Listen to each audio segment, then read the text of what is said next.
Hello, everybody. Welcome to this episode of K9s Talking Sense. On this episode, I sit down with a canine handler and trainer, and I want to distinguish that this is a operational handler and trainer, and it's somebody who I have been watching for a number of years now. So I finally get to have the privilege of interviewing him. The background of our next guest is, like I said, somebody who works operationally quite a bit, has a extensive training background, has done special projects from the military to civilian to now operationally for the UK government. And without any further ado, welcome to the show, Stu Phillips. Stu, thank you for coming on. Hi, Cameron. Well, pleasure to be here, and thank you for asking me to come along. Oh, absolutely. And like I was saying, I get a lot of enjoyment out of interviewing people like you who stay active working with a dog in some type of operational thing. But with that said, to kind of get there so the audience gets to know a little bit more about you, how did you get into dogs and how did you get to where you're at today with working detection dogs? So, well, a lot bit of a long story. 20. This is I think my 23rd year of working dogs, and it all started when I joined the UK, the Ministry of Defence here in the UK, as a patrol dog handler, a military working dog handler. Um, so yeah, it's flown by those 23 years, and I spent 11 years, 12 years doing patrol dog work for the Ministry of Defence at British Army sites. I was based at an electronic warfare site for the British Army. And yeah, and that was the start of it all, really. That was with military working dogs. Okay. And when you got out of the military, how did you get into what was your next thing that you did and how did you get into the detection dog world? So I made what I thought was a good choice at the time, but it turned out to be quite a bad choice. So obviously I worked for the Ministry of Defence. Um, every month I had a pay slip, I had a pension, and I was I got quite bored of the patrol dog work. So I basically got offered a job with a civilian company, a detection dog company, still here in Wales. Um, Mhm. and so I resigned, left, and went to work for this civilian company.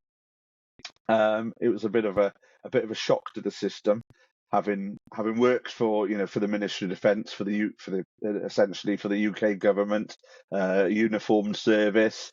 Um, and then coming into the private sector and working for a civilian company. That's how it all started. I only lasted 9 months at this particular company, um, and if I Okay. could have, I would have I would have gone back into the Ministry of Defence, but to get back in would have been quite an effort. So yeah. And what kind of work did you do in the civilian work? I remember when we had talked before, you'd mentioned I think it was like person-born type of screening with narcotics dogs. Is that correct?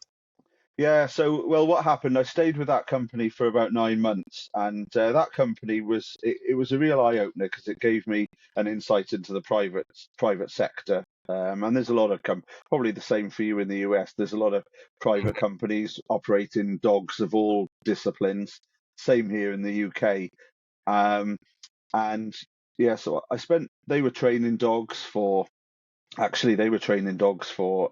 Iraq at the time, for Mm. private companies working out in Iraq. So obviously got in during the 9 months that I was there. I got involved in that, and then I knew I was wanting out from this particular company. So I went and did a course then with two instructors, one from Surrey Police and one from South Wales Police, as a passive screening for drugs. So my entry into the detection dog world was passive screening basically. And what's it like working? Because that's not a common part for, I think, for a lot of detection dog teams. in the United States, we definitely don't do a whole lot of people screening for narcotics with dogs. And the explosive side, it's become far more normal after 9/11, but the narcotic side, it wasn't. What's it like trying to work a dog in a high pedestrian environment with a dog who's looking for an odor that's constantly moving? So yeah, I mean, one of the reasons that I wanted to do a passive screening course with drugs is that there seemed to be. I wanted out from this company, and I wanted to go somewhere where I was going to get some work. So there seemed to be a lot of people using passive screening drugs dogs. So that was my reason for taking that route. Um, and yeah, it was the two instructors that I had were excellent. They were both from different police services, both had different approaches, um, but like all dog trainers, they both had good and bad things. So the course was a really good course. I learned a lot, and yeah, I've learned a lot about passive screening people. Um, it's quite a difficult discipline. Um, it is quite difficult. I think you've got to have the right dog for it, the right breed of dog, the right size of dog, and you've got to have a motivated dog as well to do passive screening. What would you say is a really important quality for a type of dog that does people screening? So I think looking at it now, and I've got a pointer at the moment, and I trained him firstly as to screen people passively for drugs, and later on I trained him to do a proactive search. He's perfect. He's a German short-haired pointer.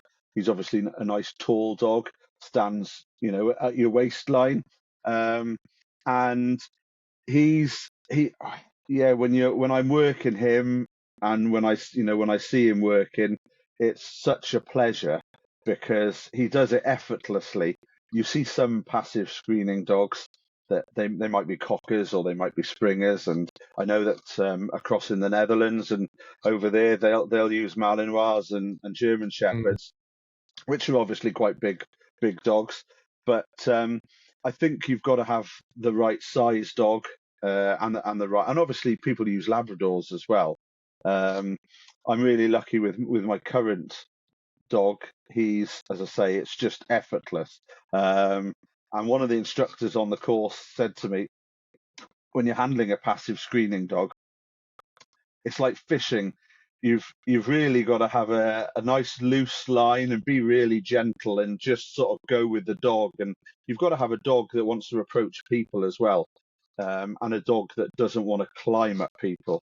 I've seen some passive dogs that they'll Mhm. hit an odor. They might be quite small. It's in someone's pocket, front or back pocket, and they want to climb the person.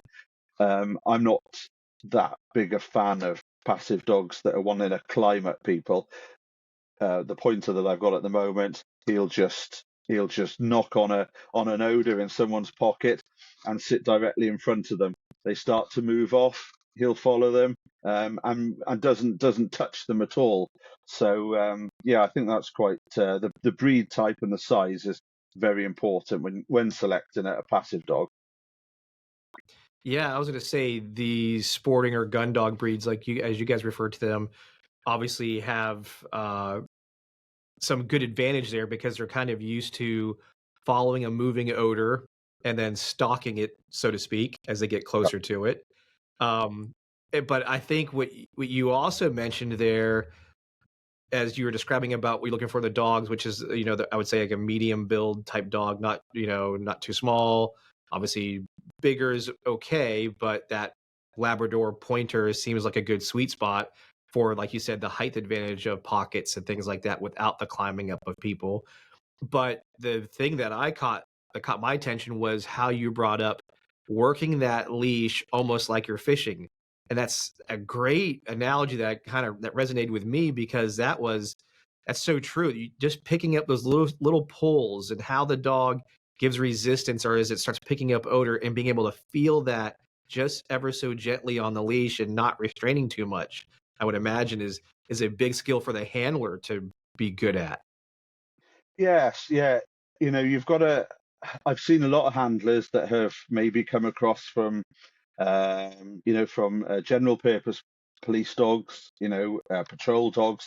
They've had Malinois, German Shepherds, and then they're on a passive course, and then all of a sudden they've got a Labrador or a Pointer or a Cocker or a Springer, and I think they forget what they've got on the end of the line. And you can't be harsh. It is like, as I say, Nigel, one of my instructors, many years ago now, that's what he said. It is like fishing. You've got to have a fairly long line, and you've got to hold it pretty sort of loosely and feel it, and just you can't be yanking the dog and forcing the dog places. You've just got to go with with a dog. But then that all comes down to training then, and Hmm. obviously you want a dog that approaches people, groups of people, people that are moving, people that are static. So yeah, it is a bit like, not that I'm a big fisherman, but it is a bit like fishing. The so kind of walk us through one of a memorable deployment that you had with a passive screening dog. What was it like? Something maybe that stood out to you, or was a great find? Talk us through like how that went down, and from your point of view as I don't know, you're walking through the streets of the area that you're in, and then all of a sudden you could feel or read a change, and just talk us through what that was like. I'm glad that you've asked that question. Now, I obviously have no idea what you're going to ask me, but I'm glad, because when I was thinking about passive work the other day, I've got a really I work loads of, so in the UK we have they call it nighttime economy. So lots of different police services will have nighttime economy operations. So especially now at Christmas, people going out for their Christmas parties, there'll be passive drugs dogs out all the time. And I was on a nighttime economy operation in a place called High Wycombe, which is near London. And I arrived at the police station. We had a briefing, and there was about 25 officers on this operation. And so the way that it normally works is you head out, me with my dog and 25 cops, and they just follow you, and you go with the dog. And sometimes you'll have plainclothed officers that'll go ahead. So as you're walking down the street, they'll obviously be looking for people that see you and want to drop stuff or turn away, go the other direction. And then you've got to have the number of cops to obviously to search people. So I remember really well, and this is going back a few years, and the sergeant said, we're going to head out of the police station, and we're just going to walk towards the bus station. And it's sort of across the town. So through the town centre, to the other side. So that's fine. So we came out of the police station, all of these cops, just following, and the first thing we did was go under a walk under an underpass. Two young lads walking towards us, and all of a sudden the dog flips and goes after them. And I follow the dog, and the dog sits down in front of them.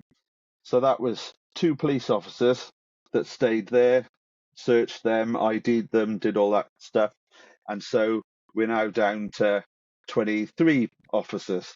So we walk on, we leave those there, we walk on, and we go just as we're coming into the town centre, another group of lads, dog's doing his business, sits down in front of a couple of them, indicating on a couple of them. And this was I was working a dog called Eric, who was a Sprocker, a Springer Cocker Cross, Okay.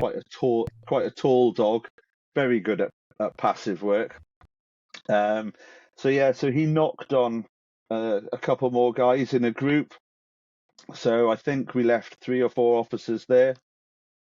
We continued then to where there's like a square with lots of pubs and restaurants and nighttime stuff going on. And we walked past a few of those.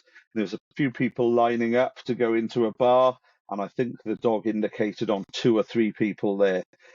Anyway, by the time we got to the train station, um, we were now left with about 5 or 6 cops, and we had a walk around the bus station, and there was a couple of buses there, and so they said, should we go on to a couple of the buses? So we did, went on to a couple of the buses, and yet again the dog is knocking on a couple of people on these buses. Basically, I come off the bus and it's just myself, the dog, and the sergeant. And within the space of, it's taken us about 25 minutes to walk from the police station through the town to the bus station, and all the officers are being used basically to search and ID people. And it's just me and the sergeant left there with the dog, and he turns to me and he says, "You can go home now, Stu. Job done." And I was getting paid for 8 hours, Wow. and 25 minutes into it, and that was it. So that's how effective a passive drugs dog can be. And obviously, by the time, some of those might have had street cautions, or depending on what they were carrying, Class A drugs, or cannabis, some of them might have got arrested. But yeah, 25 minutes from one side of the Wow. town to the other, and that was it. Job done. I got paid for 8 hours for 25 minutes work. Yeah, you can't beat that. And then obviously the results speak for itself, which is huge. Because as a handler, depending on your detection dog discipline, some disciplines you get like that, you get lots of fines. But then you go into the explosive world, or maybe even the human remains detection world, and you may never get a fine. You get lots of No, deployments, but you may not find anything.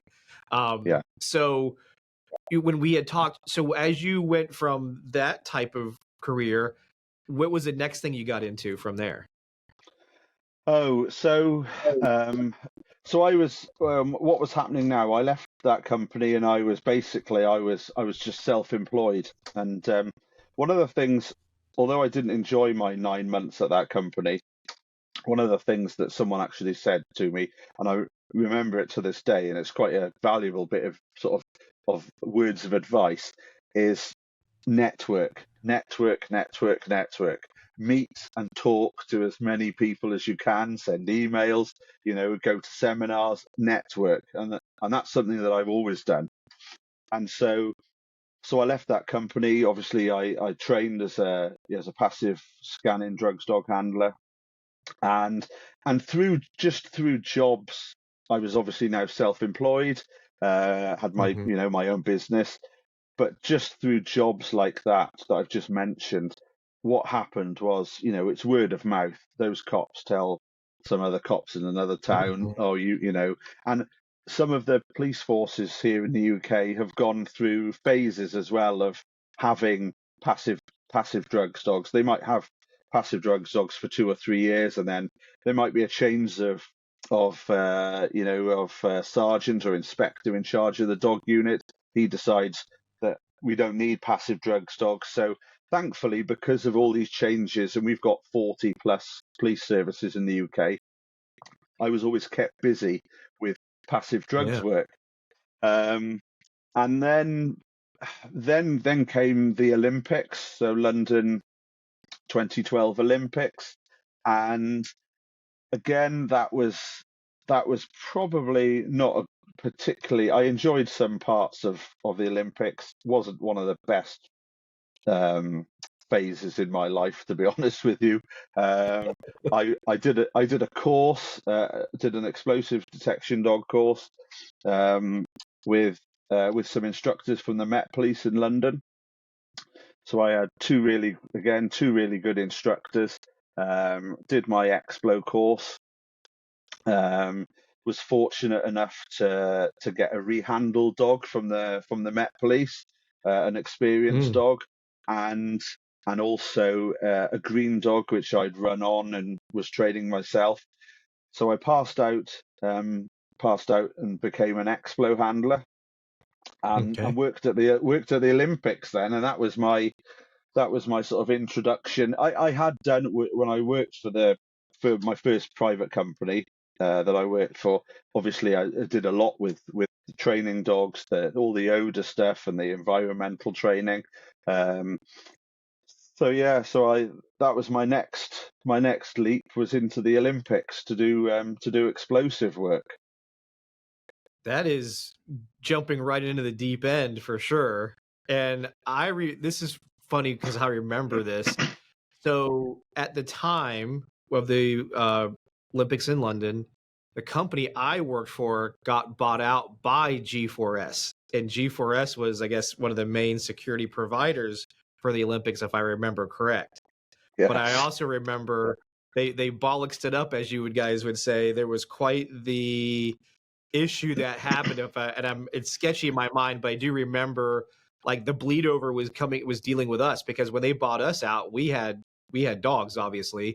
Um, and there was some rumblings about, well, do we need to provide any backup or dogs to the thing? And that got, squashed pretty quickly.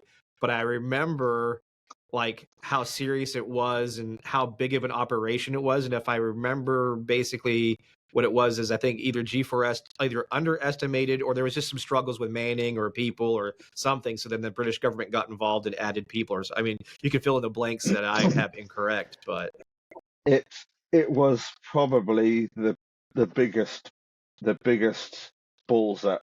Yeah. Again, I thought I'd worked for a bad company, for 9 months, and then I went and actually started off working for G4S, and okay. it was not good. It was Yeah. there were some really, there were actually some good guys. There were some retired cops that had been explo handlers. They were also, security dog handlers. Obviously, I never got involved in that. It was just the explo search that I got involved with, and there were some good guys, but what happened? G4S became desperate, and because of that desperation, they were employing they were people were doing a 2-week explo course Mm, and being mm, deployed in London, and I saw mm. and met some horrific individuals who shouldn't have been handling, dogs that potentially can locate explosives. Um, it was not good. My time with G4S only lasted about 6 months, and actually I went then, stayed at the Olympics, but I went and worked for a private company which was owned and run by former Met Police cops, um, Mm. and that was a lot better. But the G4S Yeah. thing was a big balls up.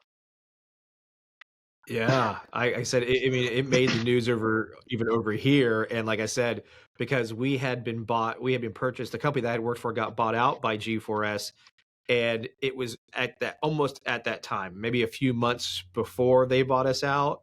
And then all of a sudden we get pulled into this whole thing with what's going on with the Olympics. And since G4S owns us now, we had 50 dogs on site and we had a training center. Did we need to provide for the, backup for it? And it was really awkward because what my division was really doing, we were training guys to go overseas to Iraq and Afghanistan. So even though, yes, we were doing bomb dogs and things like that, our operational aspects were going to be very different and the way the dogs were being prepped was very different. But then the bigger part that was really the issue that stopped the whole collaboration part was because we were a company that was a US company initially. By working with G4S, they were an international company, and certain US government contracts don't allow you to work with an international company. So then G4S within the United States had it split into two different divisions. One was the domestic US division, which could do the government contracts, and then the other one was the international division. And when that split happened, all the conversations of our division helping out for the Olympics died immediately because that stopped it because we could not do anything internationally uh, with a company, and still hold our contracts with the U.S. government overseas. So Yeah, I just remember the whole thing being pretty crazy and hearing the stories. What was it like working? I mean, for those who don't know, those environments are pretty crazy, and what's expected of a dog handler is tough at best because there's just people everywhere, chaos in the sense of there's delivery trucks, there's pedestrian traffic, there's setup, there's all kinds of stuff. What was it like for you? So yeah, it was. I mean, the, as I've mentioned, going from the Ministry of Defence, it's like someone going from the police or the military or into the private sector. Everything is about money. Whereas, Mm, when you work for the military or the police, it's not about money. It's about military security and safety or public safety with the police. So when you go into the private sector, it's all about money, and that's what G4S obviously, these. I mean, as you say, G4S is international, turns over billions, I would imagine. mm, It's all about money, and that's all they're interested in. And because that's all they're interested in is making money, they forgot about I think they forgot about what they were supposed to be doing.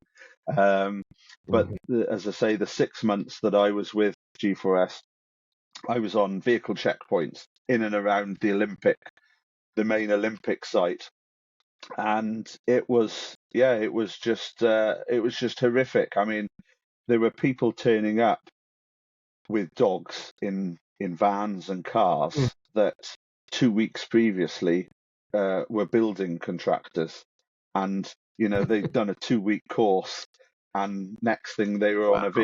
on a vehicle checkpoint searching vehicles for explosives. And obviously when I worked for the Ministry of Defence, that was something, vehicle checkpoints, VCPs and all that kind of thing. It's part of you. You know what you're doing, and it's and it's sort of and it was trained into us. But these guys, they obviously there was some big money being paid to dog handlers, for the Olympics, and a lot of people were coming from all sorts of backgrounds to do the 2 or 3 weeks training, get given an Explo dog, and next thing they're on a vehicle checkpoint, and it was not good. And Yeah. I remember coming onto a vehicle checkpoint to take over from.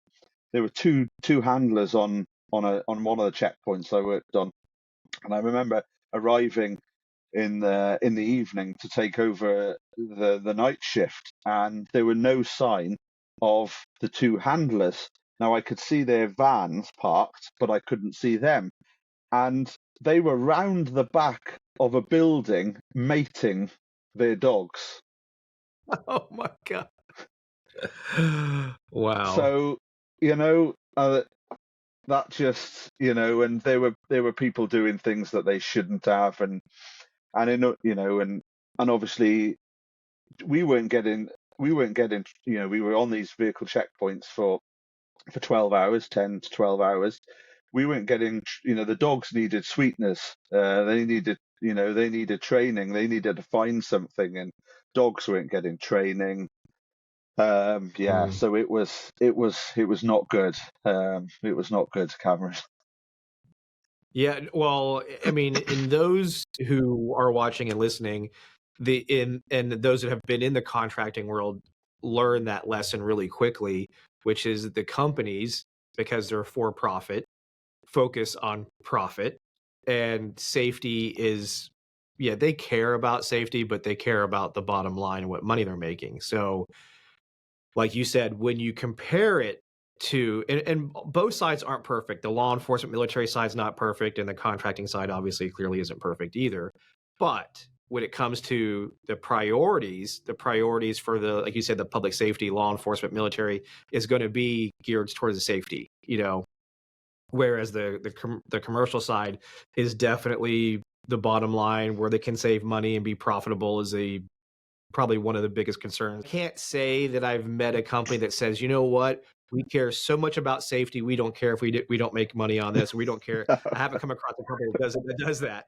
I No. do I meet individuals who do care about the safety? Yeah, they care, but depends on where they're at in the chain of command. the ones who are the decision makers making decisions usually on what saves them money. So those who, like you're talking about, when you get into that contracting world as a dog handler, you live and die by the contract. And if the contract is viewed as not profitable, or if the contract is viewed as problematic for something, it's gone. And then that employment that you had is also gone if you're a handler in that division, or unless you get lucky and get transferred to something else. But as we both know, that contracting world is a brutal, tough world to go work in. Yeah, it is. It's yeah, it is. It's not good. And actually, I look back now. I most of my work now, well, actually, all of my work now. Although I've got my own company, it's just me. All of my work now is for local government, and government Mhm. agencies. I only work now for police, for customs, for the National Health Service, for our hospitals, and for trading standards. So I've tried to, yeah, I've got out of. I keep myself to myself. I don't really want to mix with other companies, Yeah. and yeah, yeah. So yeah, and I again, when it boils, obviously it's me.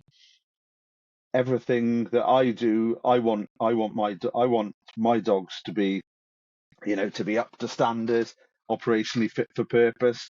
Um, and it's not all about money. I need to preserve my reputation. So yeah, I like to think I'm a bit different to G4S and some of those other ones I Well, worked for. absolutely, because it's a lot of the same reasons why I enjoy being self-employed, is because I can make sure the standards are where I want them, for the exact reason you said. Is at the end of the day, it's my name on it. Yeah, And yeah, I don't want to compromise, and I won't compromise just for the sake of money. And I'm sure, just like you, I've turned down things because of it's a compromise of safety. No matter what they're paying me, I'm not going to do it that way, because I want to make sure we're doing it the right way, not just for the window dressing aspect, which happens a lot of times in the detection dog world, depending on what the detection work is. Usually, when it comes to the bomb dog world, there's a lot of window dressing going on with not so good operational requirements or goals and objectives to really do it right. yeah. So for sure, it's a difficult thing. Now, there's something that I've always been wanting to ask you, and to learn more about this, and it's part of your journey. So I know at some point you got into this whiskey barrel. I think if I remember right, it's a like a defect that you were looking for with a dog within these barrels so that they wouldn't get used. Tell us a little bit about, like, how did that come about? What did you train for?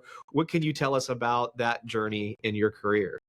Okay, so yeah, so that's so I've obviously, the more I've got involved with detection dogs, the more, and over the years, the more the more I've looked at odors, the more I've looked at contamination, and and trying to do things properly, and also the past few years, I mean, I've read so many books as well. I'm quite keen to absorb knowledge.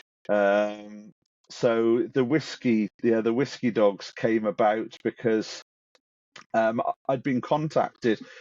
I'd been contacted by, actually, so the company is William Grant and Sons, who are, I think, they're the third largest whiskey producer in the world.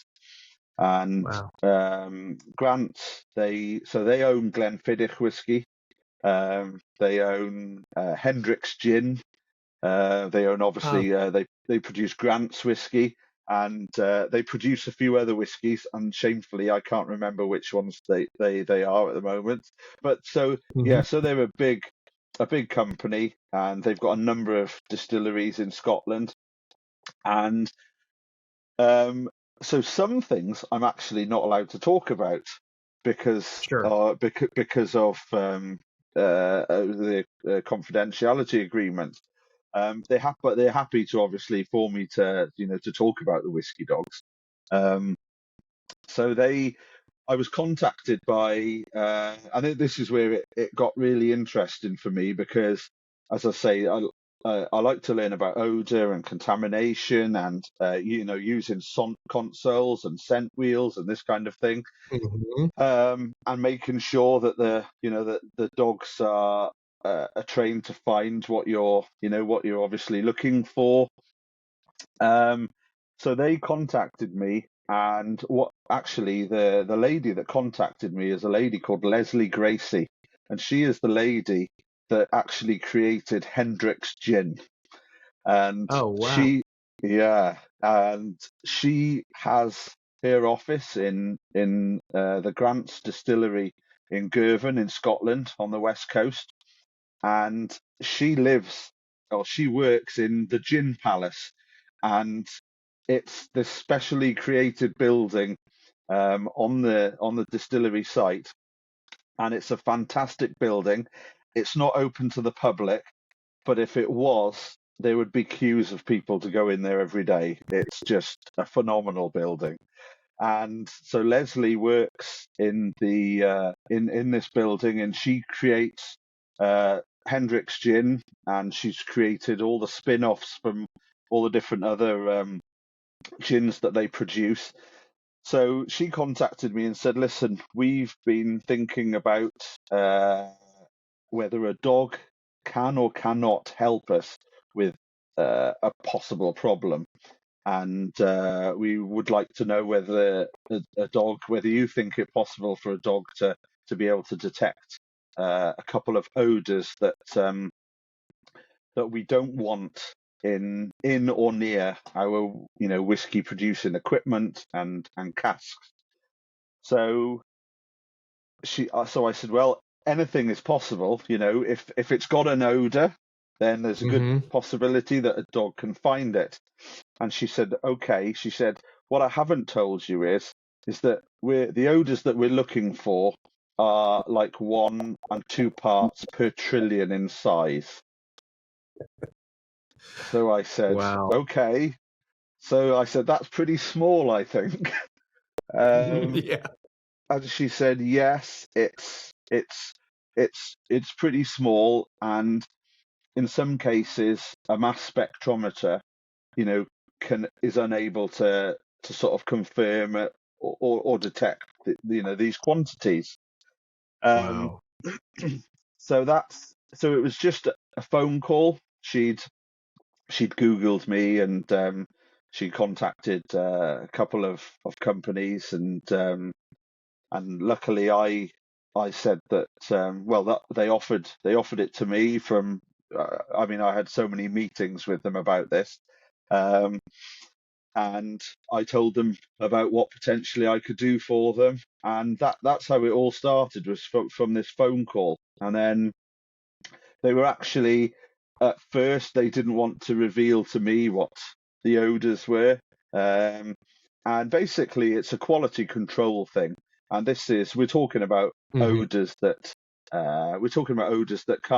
they can't hurt people, but they can affect the whiskey making process. And obviously, they want Mm. their products to not be affected um, by these odors. So yeah, so that's how it all started, basically. So obviously you get the chemicals you need to train on. You have them obviously distilled down to the levels that you're expected to find them. Um, so how did you go about, one, what type of dog did you pick for this kind of work? And then two, kind of describe as best you can, or what you're allowed to say, operationally, what's it like to work and try to find something at those levels? And yeah, how do you, again, obviously the clarity of the dog, understanding what the task is, um, but something with such a low off-gassing amount of odor, it's going to take some good skill by the handler to read this. So I guess just talk about, once the dogs were trained, what was it like, or what did you guys have to do to work these dogs operationally? So the first thing, they wanted just one dog for this project, and they wanted this dog to be paired with someone that worked at the distillery, and it could be part of their a sort of a second role in their job. So so I had to select. I had to select a dog that was obviously I was gonna fully train it myself, and then reteam it with a new handler. And I knew who the new handler was going to be. She actually had no she had owned dogs before, but no previous dog handling skills. She was actually she's obviously still there now, a former fire service manager, firefighter, who'd come into the whiskey business.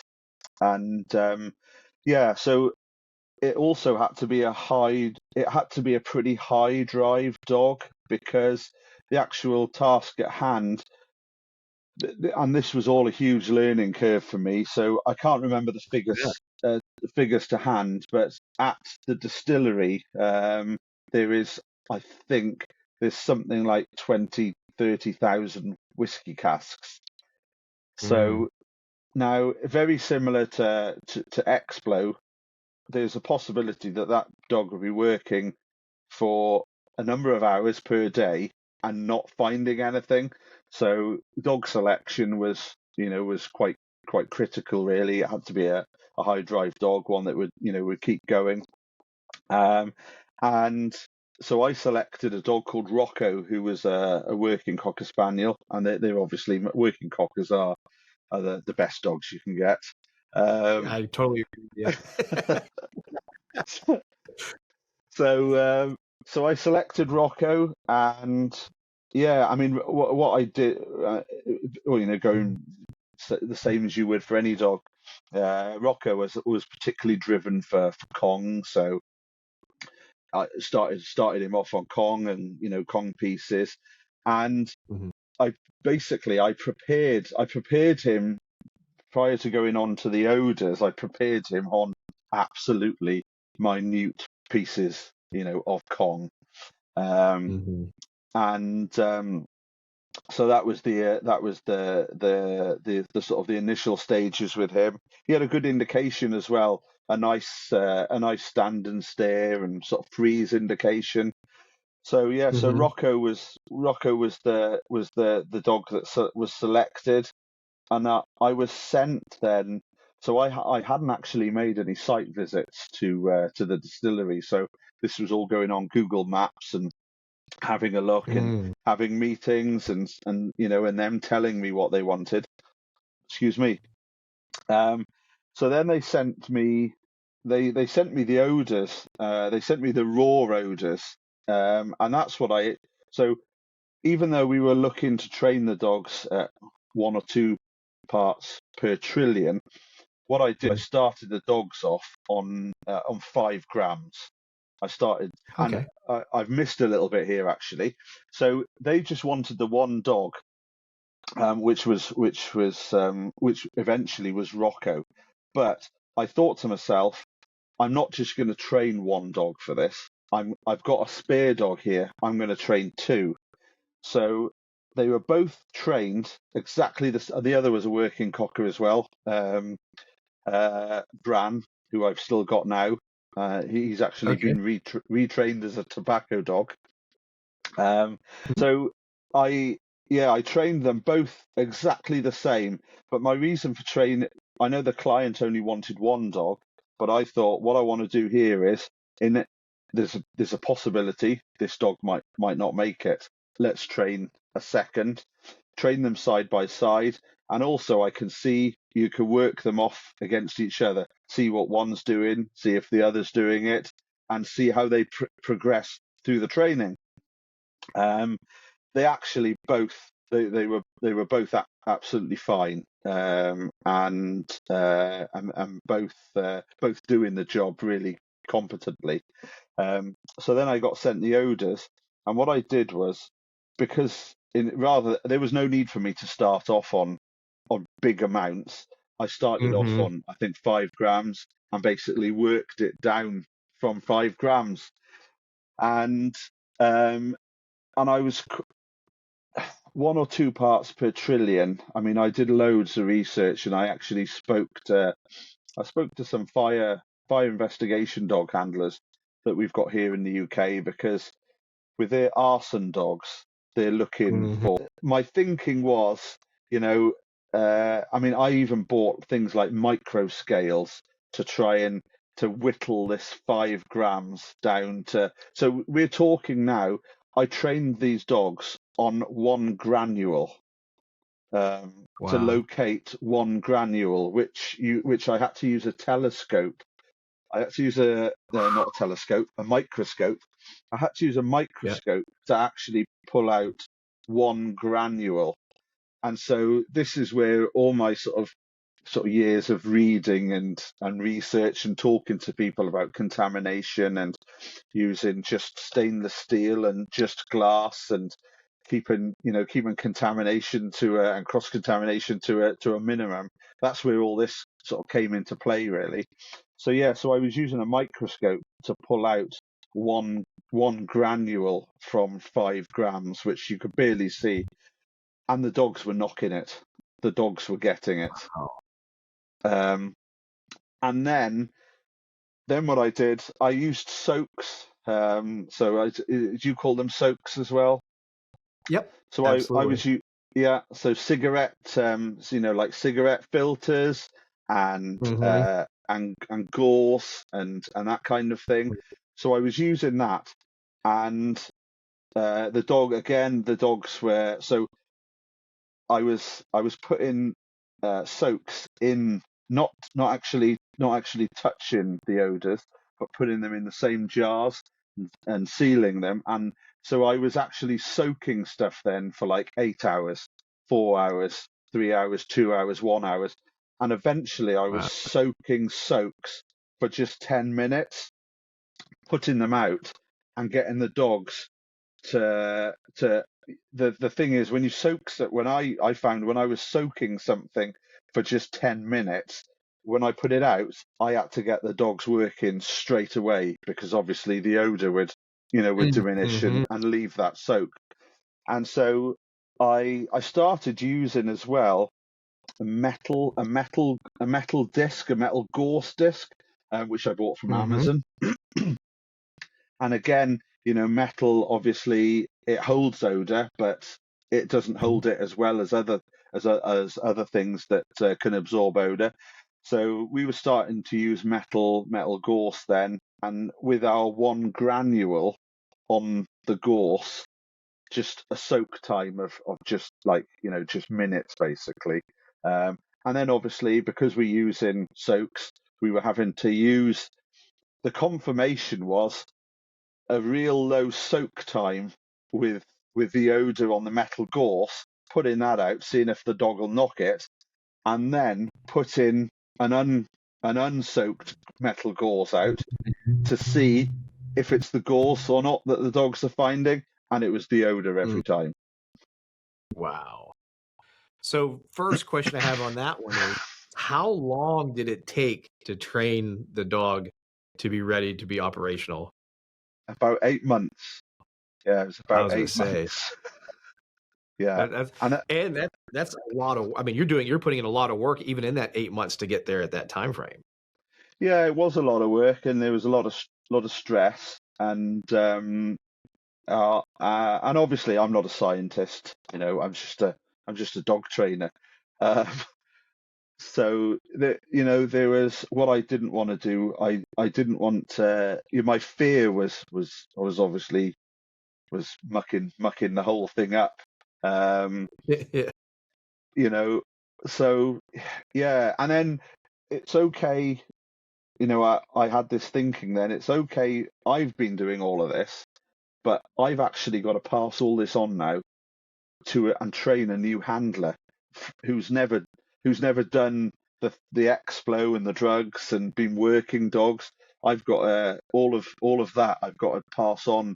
And the good thing is that Leanne, who was the first handler and with Rocco, her background, she was a firefighter, really, obviously intelligent lady, went through the ranks in the fire service, and then came over and is a sort of a distillery manager now, in charge of, there's a lot of science and chemistry involved in making whiskey and gin and all this kind of thing. So thankfully, these people know, they were able to understand all of the concerns, and the worries that I had, about contamination, and the training required to, to get the dogs to where they were. Oh yeah, I mean that's and you covered it. What I was going to ask next, but you covered it, which was the proofing aspect. You had to put in obviously an enormous amount of time to make sure the dog was hitting the target, not something else. Depending on, and like you said, as you broke it down into those really small parts per trillion, and having to use soaks and various times, you still have to do a lot of work to make sure the dog is hitting the thing that you believe it's hitting on, by proofing through all those other things, all the different soak materials or the environmental aspects that the dogs will be facing operationally, to make sure that they're as honest as they can be, as this is the odor we're looking for, not I picked up also on this thing too. Yeah, yeah, it was. It was a pretty stressful time. Yeah, but thankfully that, the dog. One thing that I had to do, which I've not always been a big person for it. I had to write and record everything, Oh yeah, yeah. everything, as and I've learned, one of the biggest sort of, dog instructors, trainers out there to tell you about planning and recording stuff is Simon Prince. I Um, was gonna say Simon's the guy. yes. So, I had to really do what he teaches people. I had to record everything. I photographed everything, recorded everything. Everything had to be timed. It was, and it was taking me. It's strange because it takes you out of, I'm just a dog trainer, and it takes you out of that Yes. world, because I'm sort of crossing over into a science type role now, and that's not what I am. So I totally get it. I totally, because I'm like you. I am not a fan of all that really strict, diligent record keeping. It's not fun to me. So therefore, it's not something that other side of things I want to go do. But I've learned to have to get better at it. And I, like you, there are certain phases now when I teach people, I also teach them to make sure that they do that, because the sooner you embrace it, depending on the type of detection, but I think it's good. Just note taking in general is great for any detection, because it keeps track of where you're at, what you've been, what problems you see. And we all know our memories aren't all that great. And some people may have great memories, but a majority of us will forget things. Even 10 minutes after a search, I do this to students now all the time, is they wear GoPros, or I have GoPros in the area, or we're recording. And then I make them handwrite what they saw their dogs do, and handwrite the session. Then an hour later or whatever it is, we sit down and watch, and we read their notes first, and then we watch the video. And yeah, then we see how much did they properly remember what happened versus what was recorded. yeah, And some are really good at it, and some, this is just like me, this is a lot of work to keep up with. It's not natural. I just want to work the dog. yeah, yeah, yeah. No, yeah, it doesn't. It's not. I wasn't the best in school. Reading and writing. I did it, but I didn't. Dog training. It's Same. get a lead, get a dog, get an odor, get a Kong or a tennis ball, train the dog. But yeah, I mean, I obviously, I audit. There's a couple of projects that I work on that I audit, and I work with a few customs teams overseas, and they actually dread it, because I turn up now with my iPad Pro and my pen, and they're like, "Is this a test?" And I'm like, "I've got to write it down, because otherwise I just Yeah. forget."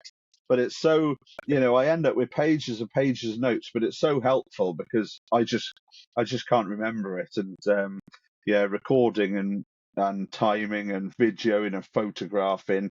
and as you say, the videoing. I was up in with the two handlers up in the whiskey distillery a few months back, and we set GoPros up, and it's good for them to see as well. This is what the dog did. This is what you did. You were pulling the line, and yeah. So Mm. it's any way to record it is good.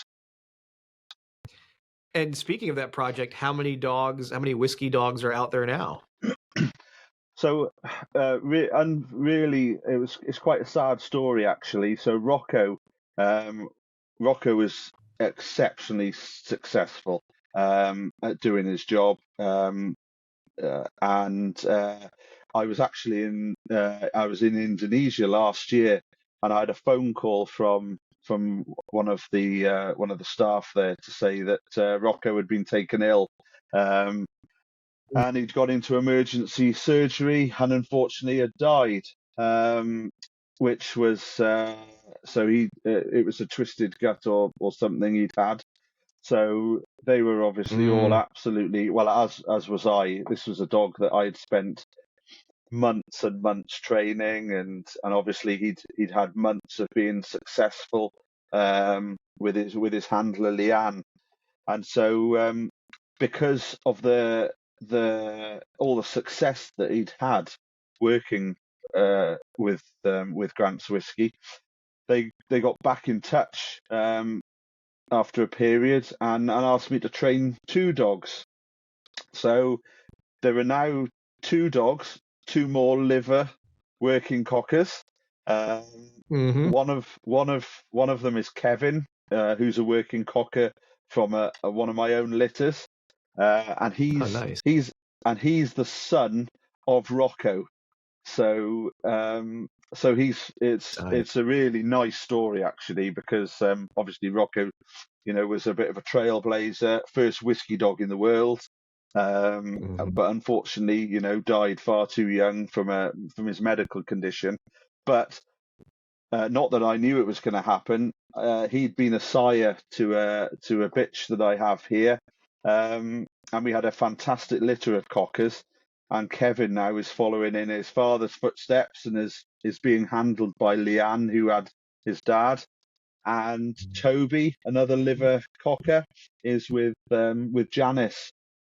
And so Kevin now is permanently based with Leanne at the Glenfiddich Whiskey Distillery in Dufftown in Scotland, and Toby and Janice are at the Girvan Distillery. So there are two whiskey dogs in the world, two liver cockers, and both doing a really good job. And I go up there 2 or 3 times a year to carry out refresher training and make sure that the dogs and the handlers are doing what they should be doing. So really, nice, good That's success story. awesome. Yeah, I love it. It's what I love is, one, it's such a rare type of thing, but two, how challenging that is. Challenging as a detection dog handler and trainer to get through all those things like you talked about to get a reliable team, to find something so unique in such a unique environment all by itself. So, again, I had huge admiration when I saw that. I was like, man, that is some of the coolest stuff. I can't wait to talk about that. So, thank you for. I mean, that's just those watching and listening. I mean, the appreciation to do a type of detection dog like that is phenomenal. So, again, hats off to you for doing that. Which brings me to another one that I love that you're doing. I don't know why we don't have this over here, but the tobacco detection dogs. Um, Talk about how you got into that a little bit, but then what's the main purpose for tobacco detection dogs? Because again, it's not common in the United States, so the listeners and viewers will be really interested to see why you guys have it and how you use it. So tell us a little bit about that. Okay, so tobacco is just that's taken over my life, to be honest with you. Um, so I was asked. I was actually working at the Olympics, and I got contacted by a guy who said, so we have obviously over here we have the National Health Service who are it's a free free health service for everybody in the UK. All the hospitals and doctors, the NHS run all that. So a guy from the NHS contacted me and said, would it be possible for you to train a dog that can find small quantities of cigarettes and tobacco that are being smuggled into some of our mental health facilities? So I said, yeah, that's something I can do. And I was going through a bit of a bad phase, as I've said, at the Olympics. So I went out and sourced a dog. Yeah, had a few meetings with this guy and trained basically where I live in Pembrokeshire in Wales, so it's in the coast, big tourist area.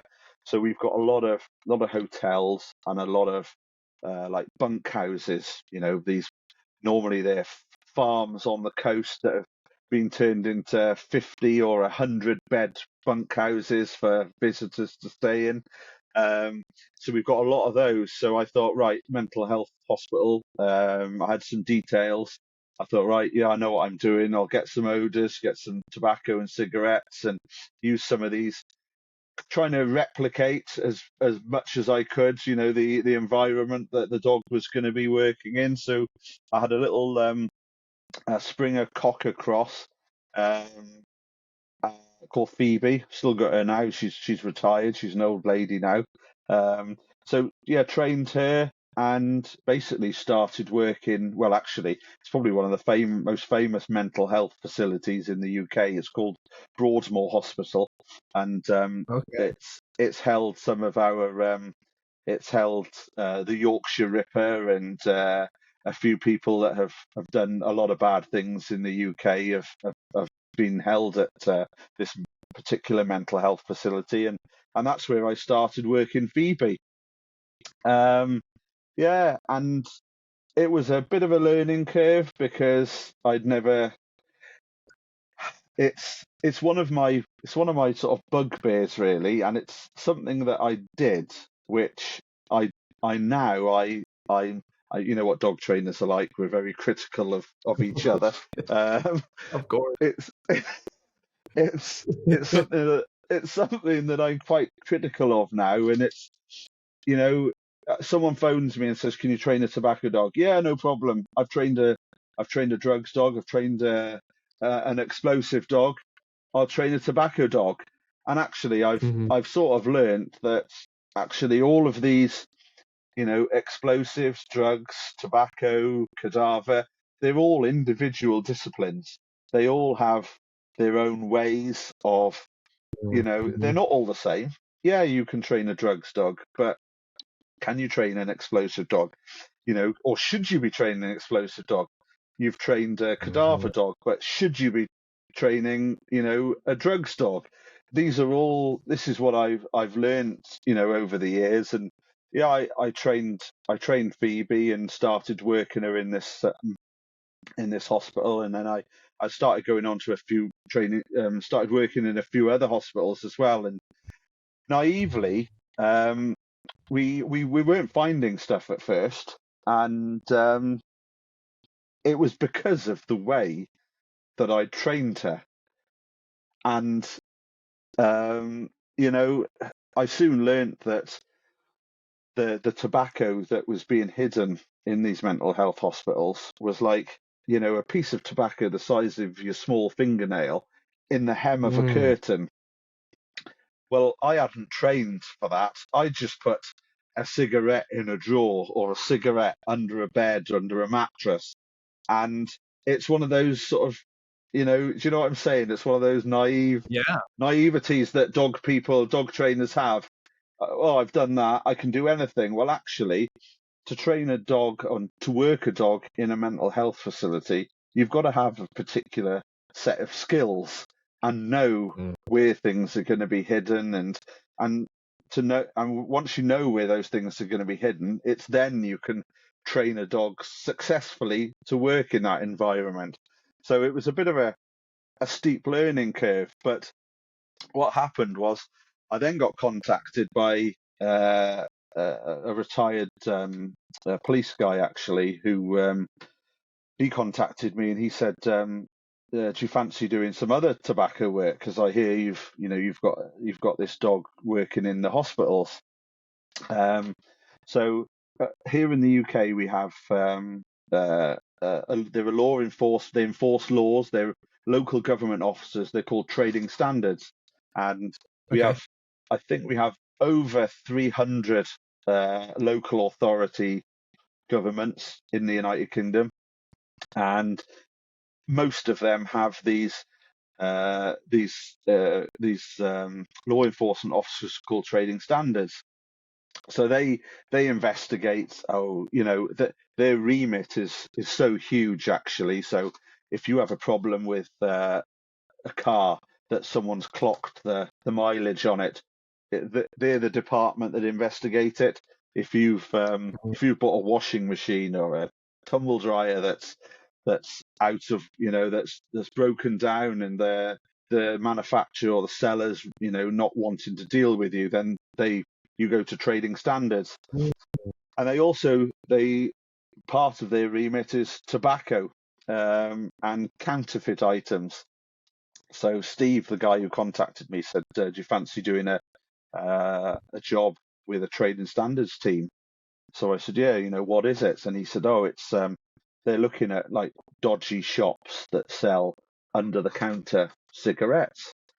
So as a lot of people might know, here in the UK we're taxed heavily, Yep. very heavily. Um, so a packet of cigarettes here in the UK now is about 13, 14, 15 pounds for 20 Wow. cigarettes. And I think the vast majority of that is tax that goes back to revenue and customs and the government. So this is all really new to me. We're going back a few years, and I'd never heard of the requirement or the need for dogs to search shops and houses for tobacco. So I agreed to it, and again, going back to that, naivety. I've trained a dog that searched in a hospital, and yeah, I've got a tobacco dog. I'll search a shop. Well, it was a bit of a learning curve.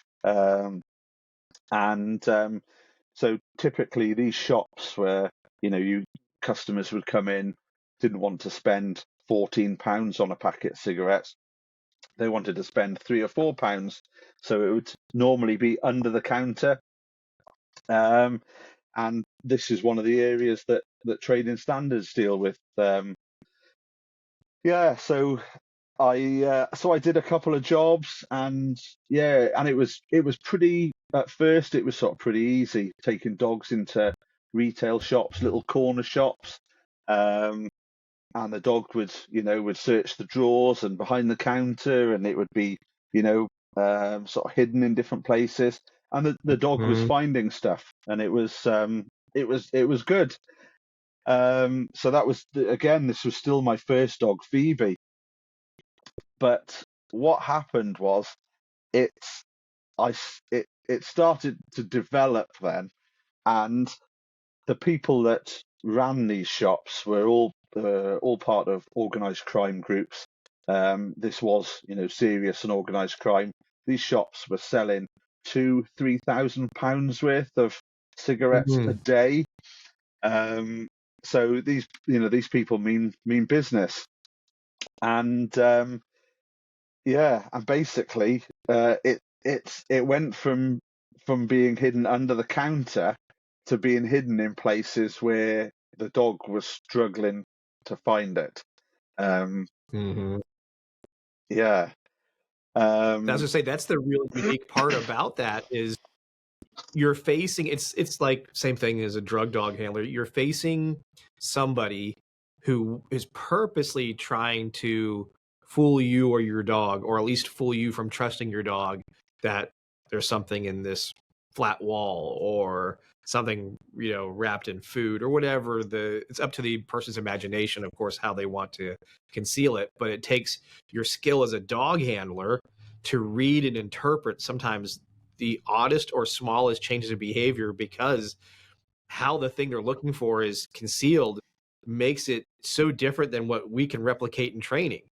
And the fact that you face that all the time now, of course, builds up your skills as a handler and the skills in the dog to tell you it's there. One of the things I was thinking of, I'm curious to see if you've ever found it this way, but if in my head I'm going, okay, if I'm a shop owner and I want to hide my illegal tobacco, I would put it directly in a wall behind the area that I have my legal tobacco.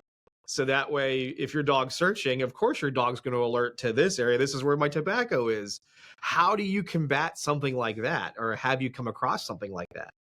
Yeah. So this, as I've said, this area of work has basically taken over my life, Cameron. It has Oh, yeah. for over 10 years now. I mean, I at one point I was working with over 100 of those local government. Um, there's 300 in the UK, 300 plus. I was working with over 100 of those teams, and it's I would say that my 10 plus years of of doing this role now, this is where I've actually learned about being a detection dog trainer and handler, and not wanted to, you know, to upset anyone or sort of but my everything that I did as an X-flow handler and a drugs handler it doesn't compare to what I'm doing Mm-hmm. now. Um, and I obviously had this first dog, Phoebe, and she was doing okay. And then I sourced a couple of other dogs, and they're both actually they've both put in 9 years. They've both retired now. I got a Springer in called Scamp and another working Mm-hmm. Cocker called Yo-Yo, and uh, those dogs actually so they've both between them they've got 18 years service working for customs, trading standards, and police in the UK. Those two dogs have found over 60 million pounds worth of tobacco, Wow. and it's been as you've just said, it is where I have learnt my skills as a trainer. I've had to train those second the second and third dogs after Phoebe. I had to train them differently because actually now Mm-hmm. I wasn't want I wasn't they weren't finding stuff that was hidden in a drawer, in a cupboard anymore.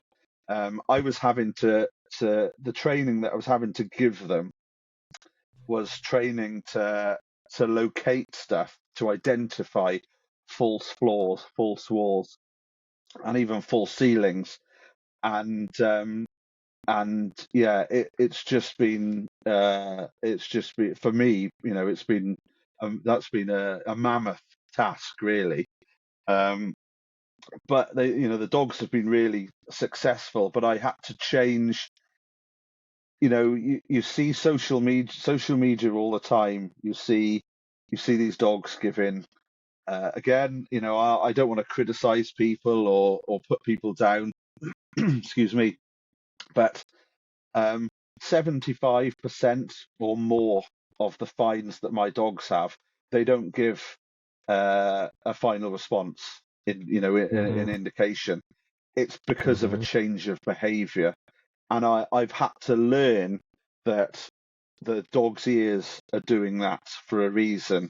His tail is doing that for a reason. He's moving his head for a reason. I've had to, I've really had to get to know, and this is quite sort of sad, really, because only yesterday, uh, my last Explo dog was put to sleep yesterday, and I worked her at all over the country. But the only fines that she ever had were training fines. She never had a live Explo fine. I never saw the side to her that I've seen for my tobacco dogs. The behaviours, and the characteristics, and the things that they've done when I've been operational with them.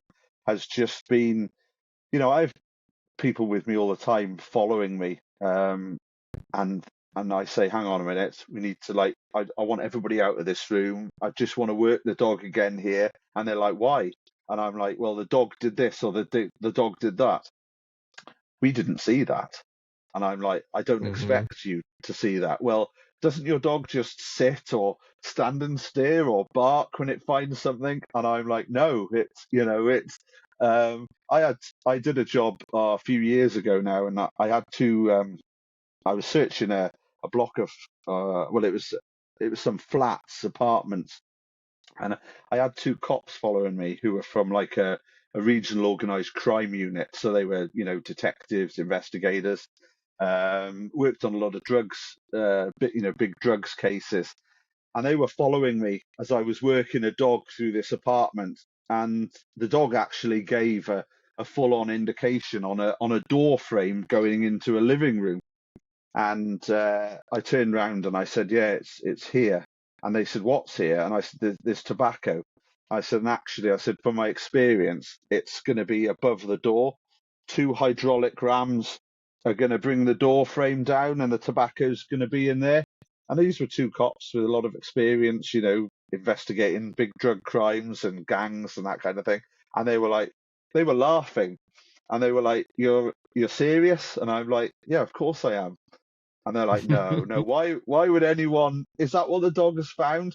So we started smashing up this door and yeah, the dog was 100% correct. There was two hydraulic rams in there, and at the flick of a remote, which we didn't have, the rams would bring the top of the door frame down, and that's where all the cigarettes and tobacco were. But I've had to train my dogs differently.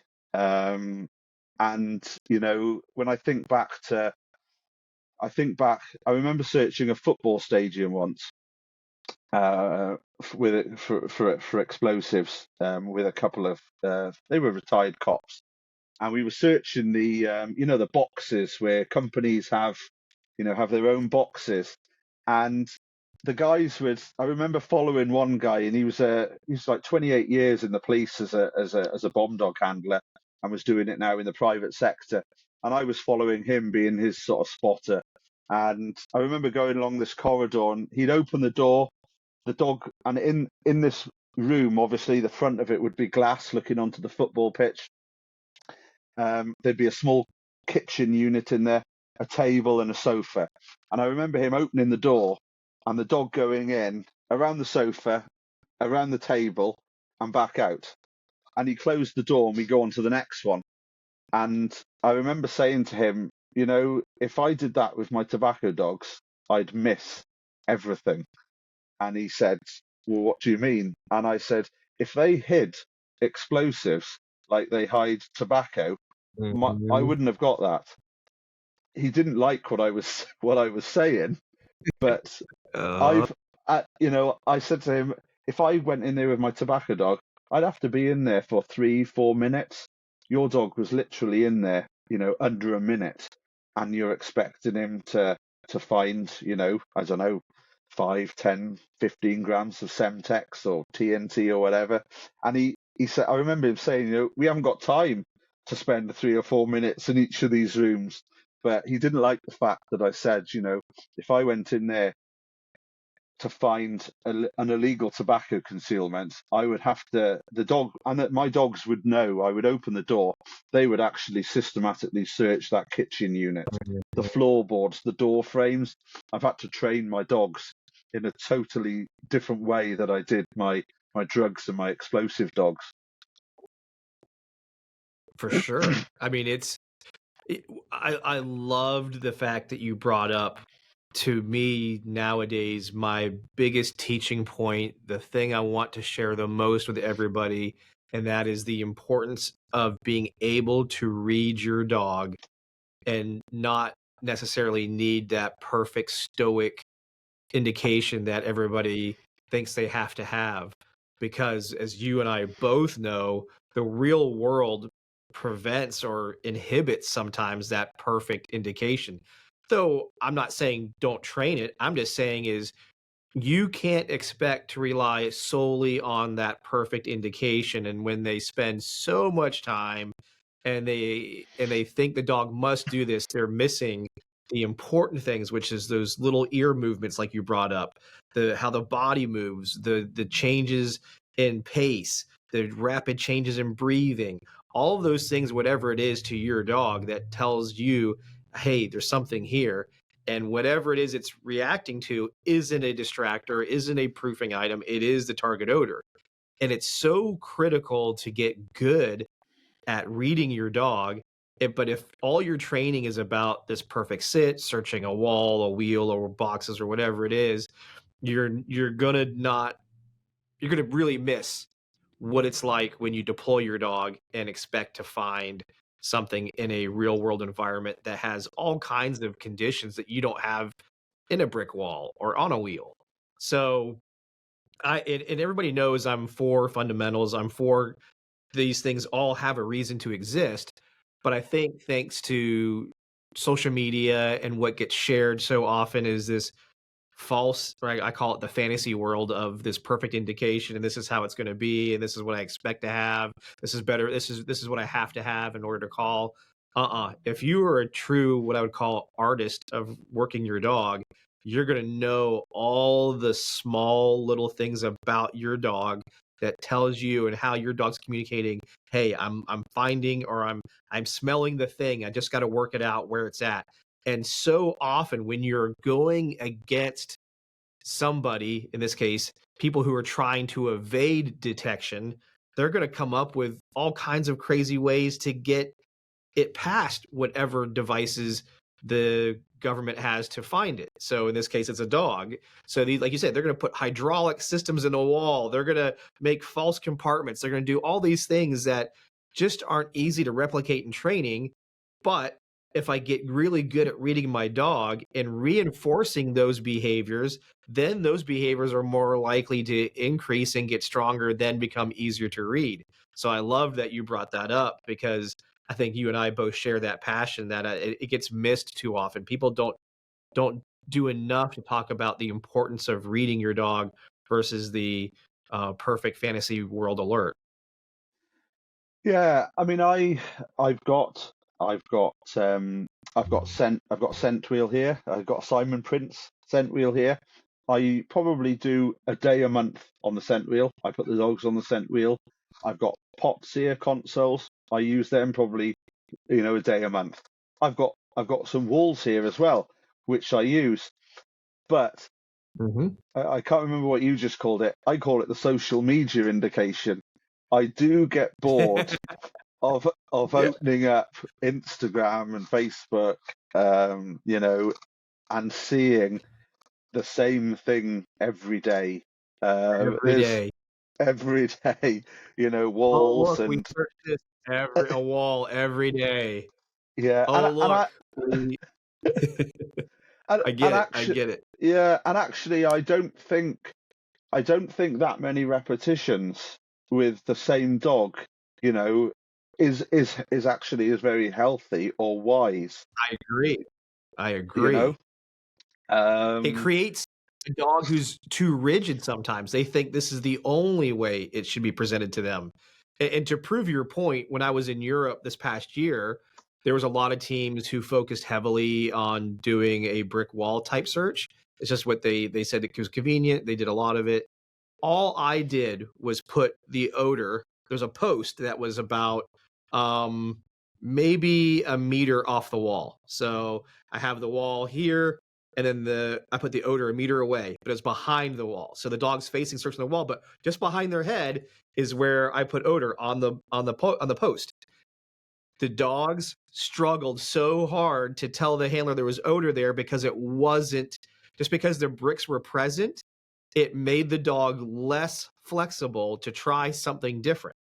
And yeah, I told them, I said, well, in your world, how often do you have bricks, in your environment? And depending on the teams, some said, yeah, it's more frequent, sometimes like hardly ever.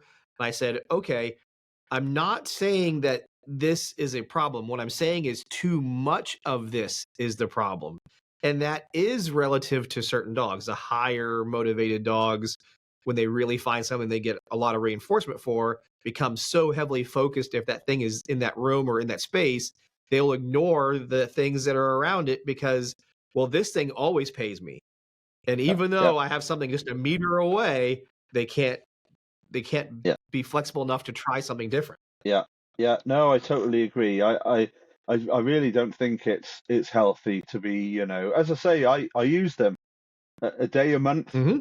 I use them. It is good for focusing a dog, and and for reconfirming odors and that kind of thing. It's but when I'm going into a building and there is an odor 12, 13, 14 foot high, the dog is not going to, training on that wall is going to be of no use whatsoever. Mhm. you know um and as you've said as well, I can't replicate the hides that I'm finding. These criminal gangs that are installing these concealments are spending 5, 6, £7,000 to have people put electrics and timber and concrete and all sorts into them, to build them. So I can't replicate them. Yeah. I have to do what I can, in the areas that I have for training. And one of the good things is that my latest dogs. So I've got a Springer called Griff. He's only been operational for not even a year, and he's had about 80 fines, in less than a Wow. year. He's a machine. He's an absolute machine. But all of his training, I was really lucky. It was done on live fines on operations. So when one of my other dogs had a confirmed find a concealment, I would say to everybody, trading standards and the police, don't touch it, leave it where it is. I'd run out, get the new dog, and bring the dog in and let him search. So my newest dogs are all trained on live, operational, Yeah. concealments. I'm very lucky to be able to do that.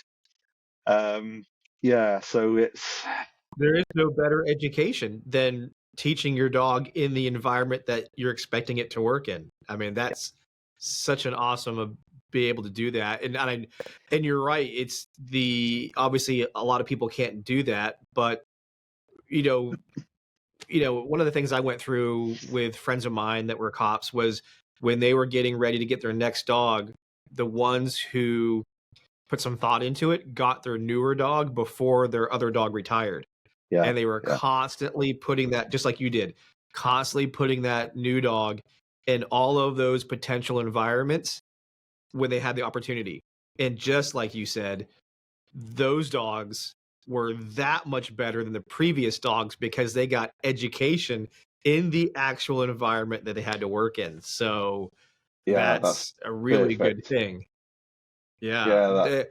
So the other question I had on that particularly was, what do you see? What are the good qualities that you're looking for in a tobacco dog? What are the things that you find really are important to have in that type of detection? So I so I've got three operational tobacco dogs at the moment. I've got uh, I've got a liver cocker. I've got a liver and white Springer, and I've got a fox red Labrador. Now, the fox red Labradors are not they're not my type of dog, to be honest. The only Hmm. reason that I've got this fox red Labrador is he was a family wanted to rehome him, and I went out, tested him, assessed him, and actually he's a very good detection dog. He's been operational for a number of years. He's had a good few hundred live fines, and but what I'm he actually I have to when I all my jobs are different, and so I'm searching a lot of shops, a lot of retail shops, a lot of apartments, flats, houses, storage facilities. So I actually have to think which dog I'm going to use. Now, the Springer and the Cocker are a lot more agile than the Labrador. he has issues with stairs, with if he can see through anything, he has issues.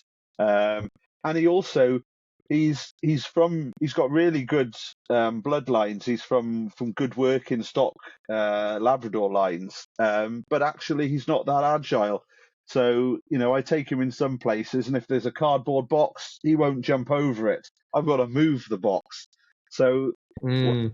what I'm looking for, I need dogs that some days are not going to have fines. We do have, not very often. We pretty much have. I mean, yesterday I was working yesterday, and we had four. We found we had four fines. So Wow. we have had 8 or 9 fines in a day. But I need a dog, like most people. I need a dog that's going to cope with not having fines. Agility, I do need an agile dog, and the Hmm. Labrador's sometimes a little bit too big for going under stairs, going into basements, into tight spaces. So yeah, so Springers and Cockers are and yeah, they're my they're my normal route for for tobacco dogs. And I've also got a tiny. So I have also I carry on the van another she's a tiny Cocker Spaniel, Maggie, and she's a dedicated cash dog, banknotes. So Oh, she's tiny. The reason that I trained her for cash is I can actually take her up into the roof space of a house without fear of her coming through the ceiling. Um, okay.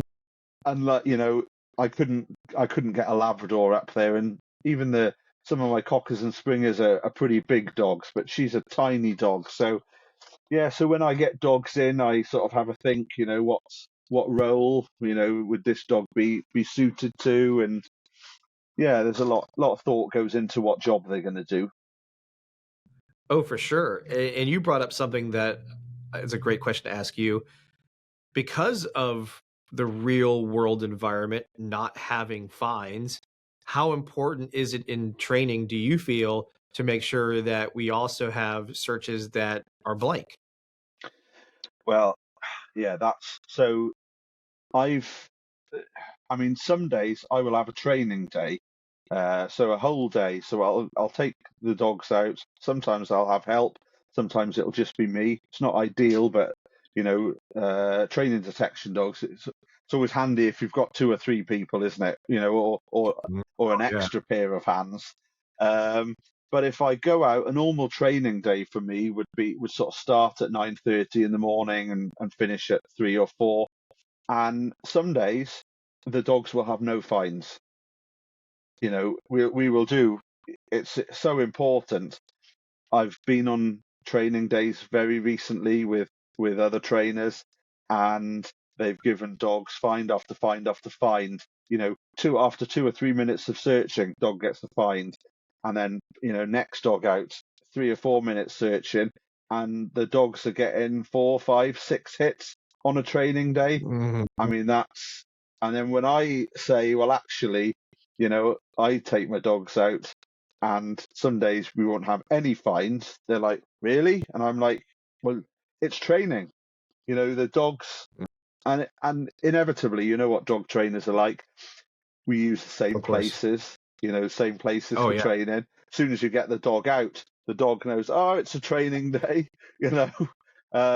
So it's really important to have blank days, especially if they're places that you use for training all the time. Take the dog there, don't have a find. Yeah, work the dog, and I'll work the dog typically during a. So I do about on a normal day for me yesterday, I did about 9 searches yesterday, all about 20, 25, 20, 25 minutes long. And I did 9 of those. And Wow. so, yeah, so the dogs have got so in training, you can replicate, a 25-minute session without a find, or a Hmm. 10-minute with a find. So yeah, having having no fines is you've got to make that part of your training regime. For sure. And I think we both would agree on this. A lot of times the reason why people put fines out, it's because it makes them feel good. The dog doesn't necessarily need the fine. The human is the one that wants it because it bolsters our confidence in the dog because we saw the dog find the thing. But to the point that you made, what it turns into is 3, 4, 5, 6 hits. And in certain detection dog disciplines, that is so uncommon. Yeah, And yeah, if in training we've created that expectation, then later when the dog is working, they're going either two things are going to happen. They're going to realize this other area that's not my training area doesn't get me anything, so not put much work into it. Or the other aspect is the dog expects they should constantly find something. So when they can't find something, they're bound to pick something because they want to get reinforcement. They should have had it by now. It's been 3 minutes. What am I got to have a find. So I'll pick this stinky thing over here and show you some change there. And then the handlers, of course, react in kind. And then now we've got false problems because we're not preparing, like you said, getting the dogs used to doing blanks. And I'm just like everybody else. Years ago, I didn't do that very often. Now I make sure I introduce blanks in the lineup stage. So when I'm doing the ORTs, the wheels, the whatevers, I incorporate blanks at those stages so that way they understand zero is a possibility. And if they do it right, we get a level of reinforcement, and that changes, depends on what we're doing. But it's like you said, it's so critical to make sure that we teach what zero is, and zero can be reinforcing. Searching is reinforcing. It's yeah, fun and you get something out of it, and it's yeah, yeah. it's good And stuff. Which leads me to sorry, all I was going to say was the other thing which I do now, and which is something that I never used to do, is I'll maybe do a training search for 30 minutes, take the dog out of the environment, and then I'll go and throw a ball. You know, you speak to some. I tell some handlers. I was telling some handlers this only a couple of weeks back. I said, after this training, I think it was about an 18-minute search. I said, yeah, that's good. And the handler was like, we haven't found anything. And I was like, no, it's a blank. There's nothing here. Oh, my dog's going to be a bit pissed off. And I'm like, it's okay. We'll go outside and throw the ball. And he was like, what? But he hasn't found anything. And I'm like, no, but he's searched for 18 minutes. He's done a really good. And is it okay to throw the ball? And I'm like, of course it is. Get him out there. Throw the ball. What, every time? I said, well, perhaps not every time, no, but there's nothing wrong with taking him. So that's the other thing, rewarding for a good search now and again is another thing that I do now. oh, for sure. And like I tell people, the version I say is the dog, I want to reward the dog for being correct. So if the dog finds something and it's correct, we reward that. If the dog searches something and there's nothing there and they correctly showed me nothing, I need to reinforce that. I want the dog to understand this is reinforcing in either. But if I'm only reinforcing for odor only, I risk the increased potential for the dog to want to find something even when nothing is there. And then Yeah, depending on certain dogs, they'll randomly pick whatever something smells to them and goes, I'll try this because this is the only way I can get reinforcement. Well, then I'll just choose something. That's yeah, not every dog, but there's a lot of dogs that do that. We've all seen it if you've done detection long enough. yeah, And just like you said, I want to reinforce the right thing and the right behavior they searched. Why not take them out and we go play?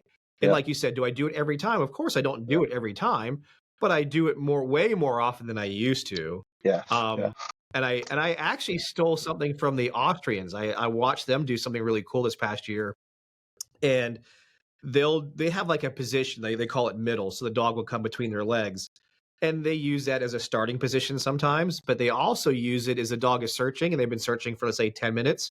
They'll say middle. The dog comes to their middle. They give maybe a piece of food or treat or pet the dog or just do something. Let the dog kind of recalibrate. But like they said, hey, that dog, you see how he climbed the sofa and got up the wall and went really high and sniffed that thing all by itself and came down? I want to call him back to me so I can give him something. yeah, And like they said, you have to be careful You don't do it frequently because then, yes, you may have dogs that will try to go to the middle and offer that to get something. He Yeah. goes, just like in anything in training, you find the right balance to it. But Balance. what I saw that I liked was it was a way to reinforce something they liked in the searching. It was also a way for them to stop the search safely. If the dog's doing something, middle, dog comes right back to middle. Wait a second. And the last part I thought was really cool is in this one case, a dog alerted to something. The handler was like, well, I need to look into this. So the dog's on full indication, calls the dog to middle. Dog comes to middle. He tells the dog to wait. He walks over, searches. Oh, yep. Lo and behold, there's something there. Goes back to his dog, sends his dog back. Dog indicates and he marks and rewards. And I thought that's actually a nice little tool to have in certain situations where maybe the handler was not comfortable in rewarding due to the operational environment or what have you. Yeah. And so, yeah, that was something for me I've added to my toolbox to share with people and to utilize myself because, like the guy said, there's 3 ways to stop the search. My dog finds something. We're stopping, at least for the moment, depending on the type of dog I have. Second part is I call off the search because there's something that needs to, safety wise or whatever, I need to stop the search. And the third one is the dog didn't find anything and I can read that and I end the search. Yeah. And he goes, I want to be able to potentially reinforce any one of those 3 things depending on the reason. And do I need to reinforce any of them all the time? No, because once I've introduced a variable reward schedule, I can use all of these things and my dog is happy and clear. But like you said earlier, they do this in training, so it looks no different than when they're operational. They do the same things. It all looks the same. The dog's much more clear. Yeah. The thing I wanted to add when it came to blanks, because it made me think of this, conservation detection. You do conservation detection too. Tell us a little bit about the conservation world and what you've learned by being involved in that part of detection. Oh, so yeah, I've done a couple of projects in the conservation world, and I'm just about to start another one here in Wales, actually. But yeah, one of the biggest projects that currently involved in, which I've been involved in since 2019, is actually a United States funded project in Indonesia. So your INL fund a project in Indonesia for the wildlife detection dog program over there, and my role is it's quite a nice role, actually. I'm basically the auditor, so I'm the auditor, the assessor for the whole project. I was brought in at the start of the project before there were dogs there to advise on carrying dogs in vehicles, kennel builds, operational deployment of dogs, training of dogs, training of handlers, writing SOPs. So yeah, um, it's a big project. It's a few $1 million worth of project, and yeah, the dogs, as you're probably aware, have been supplied and trained by Wesley from the Netherlands. So Yep. I was put in the awkward position of basically assessing the dogs and the handler training and everything that Wesley was having an input on. Yeah, and Yep. it's a nice project. As I say, since 2019, I've been involved with that. What are the things that you look at in the conservation world that you go, wow, that's significant work to try to do with a dog as a detection dog? Well, it's I mean they've looking at the project in Indonesia. I mean they've got phenomenal task, really, because they're they're they're deploying with their dogs to. I mean, one of the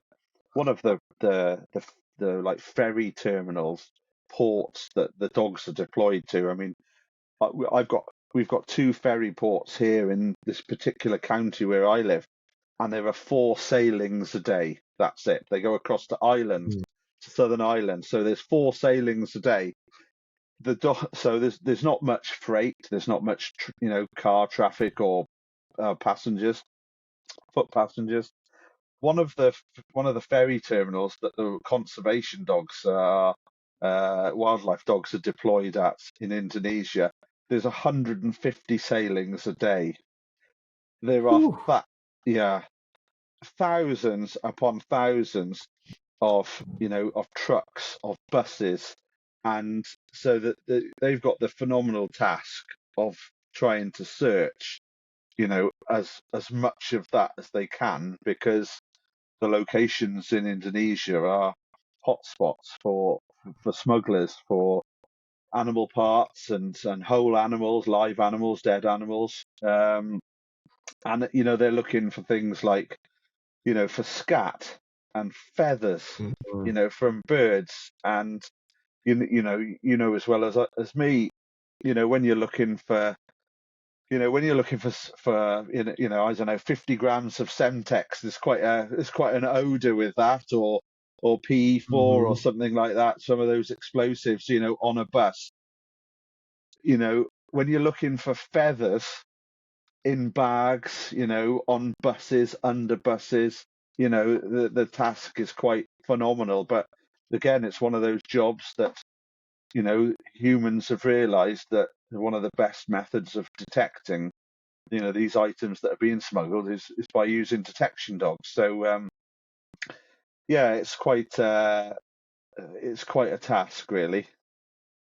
Yeah, I was going to say some of the videos I've seen that Wesley has shown is just like with you and the tobacco dogs, the methods of concealing these, like you said, animal parts or animals alive, is they're trying to come up with all kinds of ways to fool a handler, um, or even fool the dog, of course. But they know if they can fool the handler.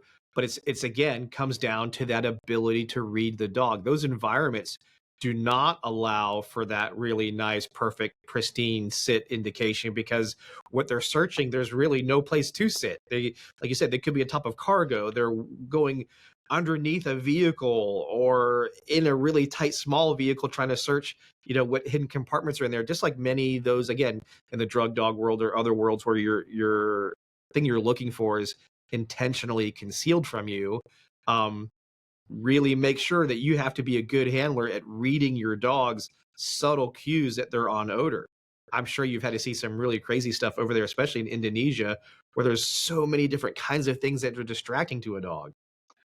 Yeah, and when you're looking for, when you're looking for birds, maybe critically endangered birds that are being smuggled.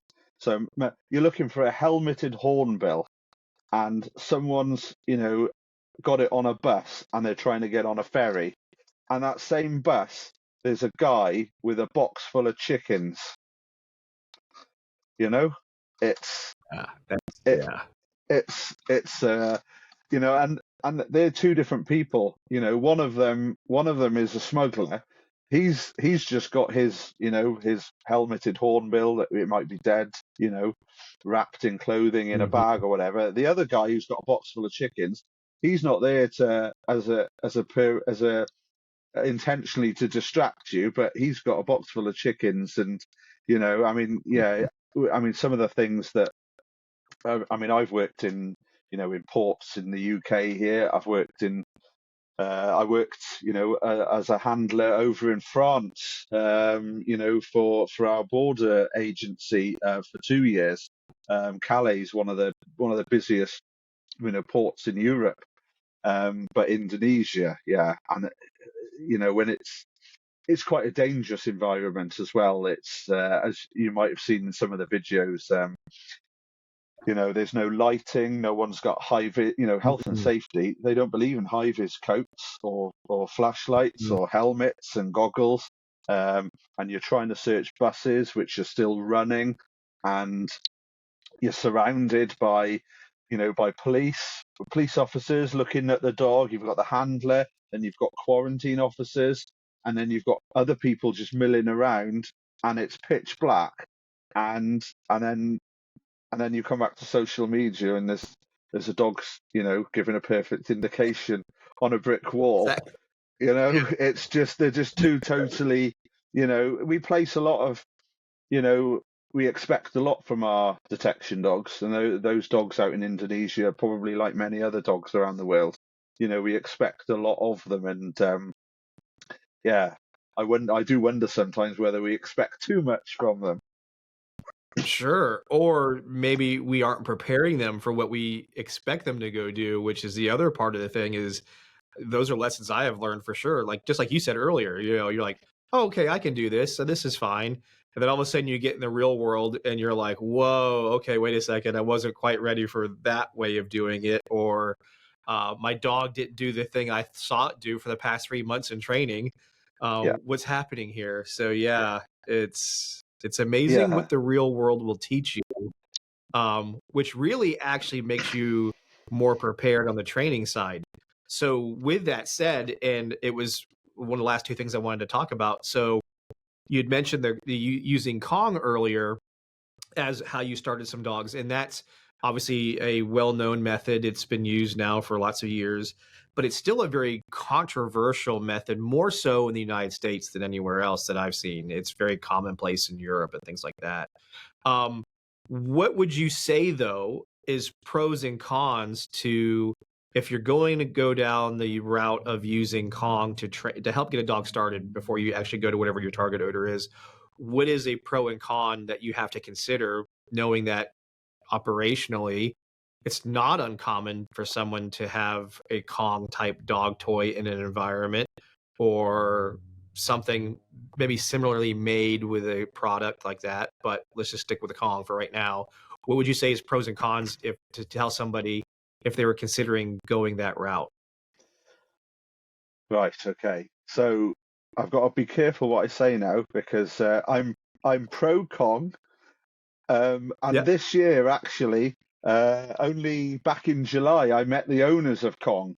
They were Okay. visiting. They were visiting Kong UK, um, and I actually had to give a demonstration with one of my dogs in front of. I can't remember their names now, but the two current owners or directors of Kong were over, so I had to give a demo in front of them.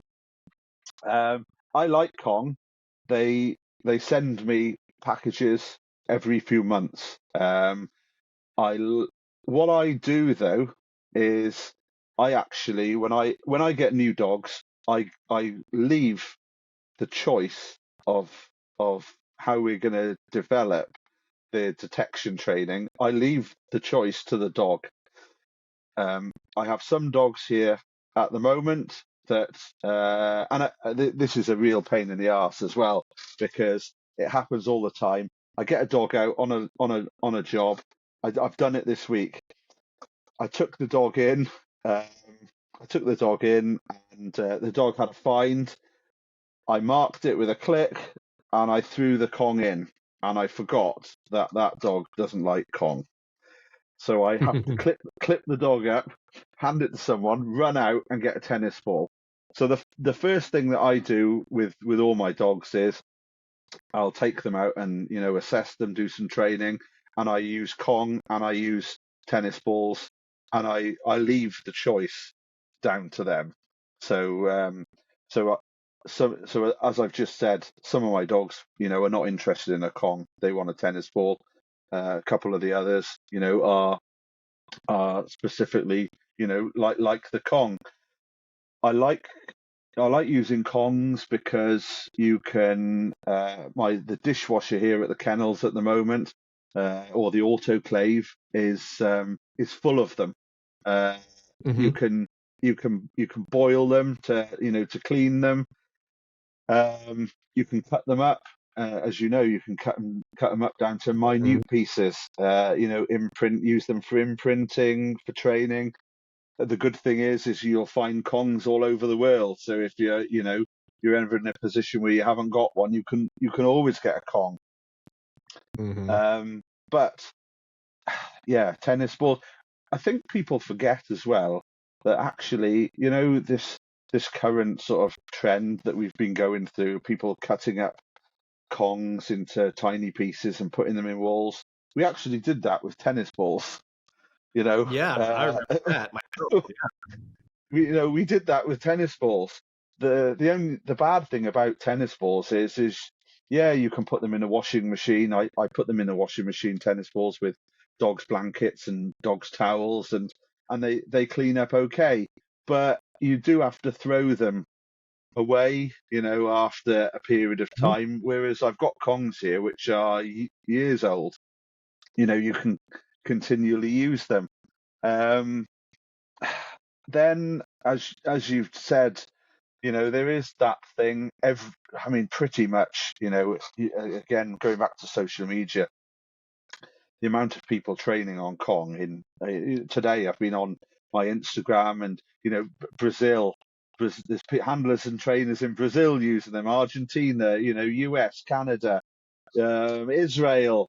I do wonder, what what a dog would have dogs come across Kongs in freight, in luggage, and Mhm.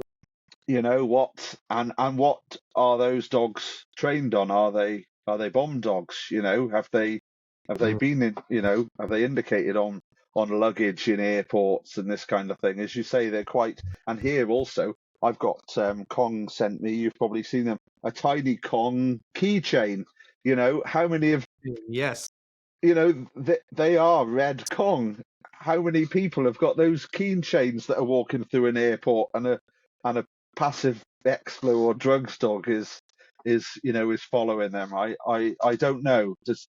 How does that answer your question? Yeah, well, no, it kind of does because, like I tell everybody, there's risk and reward to everything. And you have to decide, is using technique X going to give you more benefit or more risk? And just like you said there, with a bomb or explosive dog, yep, probably I'll not go that route. Now, me personally, just like you said, for years I had used tennis ball, I had used other little things, odor, soaking towels with odor, all these different things. And then later, probably about 8, 9 years ago, maybe a little bit longer, I thought to myself, why don't I just start with the thing I want them to find and make that the most valuable thing? And how can I do that? Because of course, a toy already has intrinsic value to the dog, which is why we pick things like the Kong and tennis ball, because they already want it, so I can teach them really easy with it.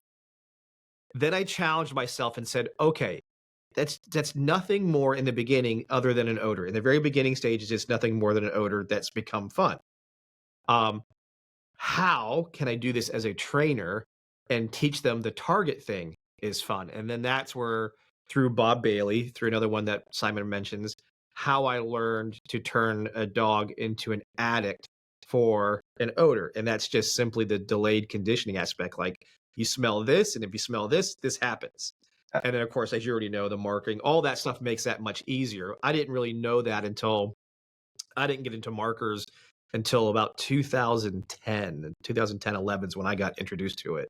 Um, and of course, now I'm working with one of the guys who's one of the most famous guys in the world for using markers just in obedience and bite work and things like that. Yeah. But for me, and I took part of that back then in those days from seeing a video of Michael doing markers with obedience dogs. And at the exact same time, I was dating somebody from SeaWorld who watched my detection and goes, why aren't you using a marker? And I'm like, what is this crap you're talking about? And then as soon as she explained, I'm like, oh, that's the stuff I was watching Michael do in a video. And then she had shown me, of course, obviously with many, many, many other animals in the animal world, you can't just throw a toy at them or food at them. You have to use a signal because they're too far away or they're in water or whatever it is. So it all came together. And like I said, I always tell people in the United States, the fear, especially on the professional side with using Kong, was being questioned legally. Is your dog trained to detect something that someone can possess legally? Yeah, And of yeah. course, a Kong, yes. So I tell people, I'm like, look, you can use all kinds of things. Just decide for yourself pros and cons. And just like you, I'm heavily towards toy as the reinforcing reward item for the dog. I've also learned I'm willing to use food, especially certain phases of training. If I can get a dog to like repetition, let's take a high drive mal. I can get some reps, 2, 3, 4 reps really quickly with food as the reinforcer, but I'm going to end my session with their toy. Yeah, Whatever yeah, the last rep is in that beginning stage, I'm still going to end it with a toy. Um, but the food gets me the repetitions I need, especially when, as we both know, a lot of handlers may not have a release or a out with their dog. So they'll do first toy delivery, and then they spend the next 2 minutes choking the dog. So you lose that. So I always look at, one, what is the detection discipline? What are we going to go do? What's my end goal going to be? What are we going to operate doing? Second thing is, okay, what are the pros and cons to whatever I choose? And you said it a little while ago, each detection discipline brings something different in that another one doesn't have.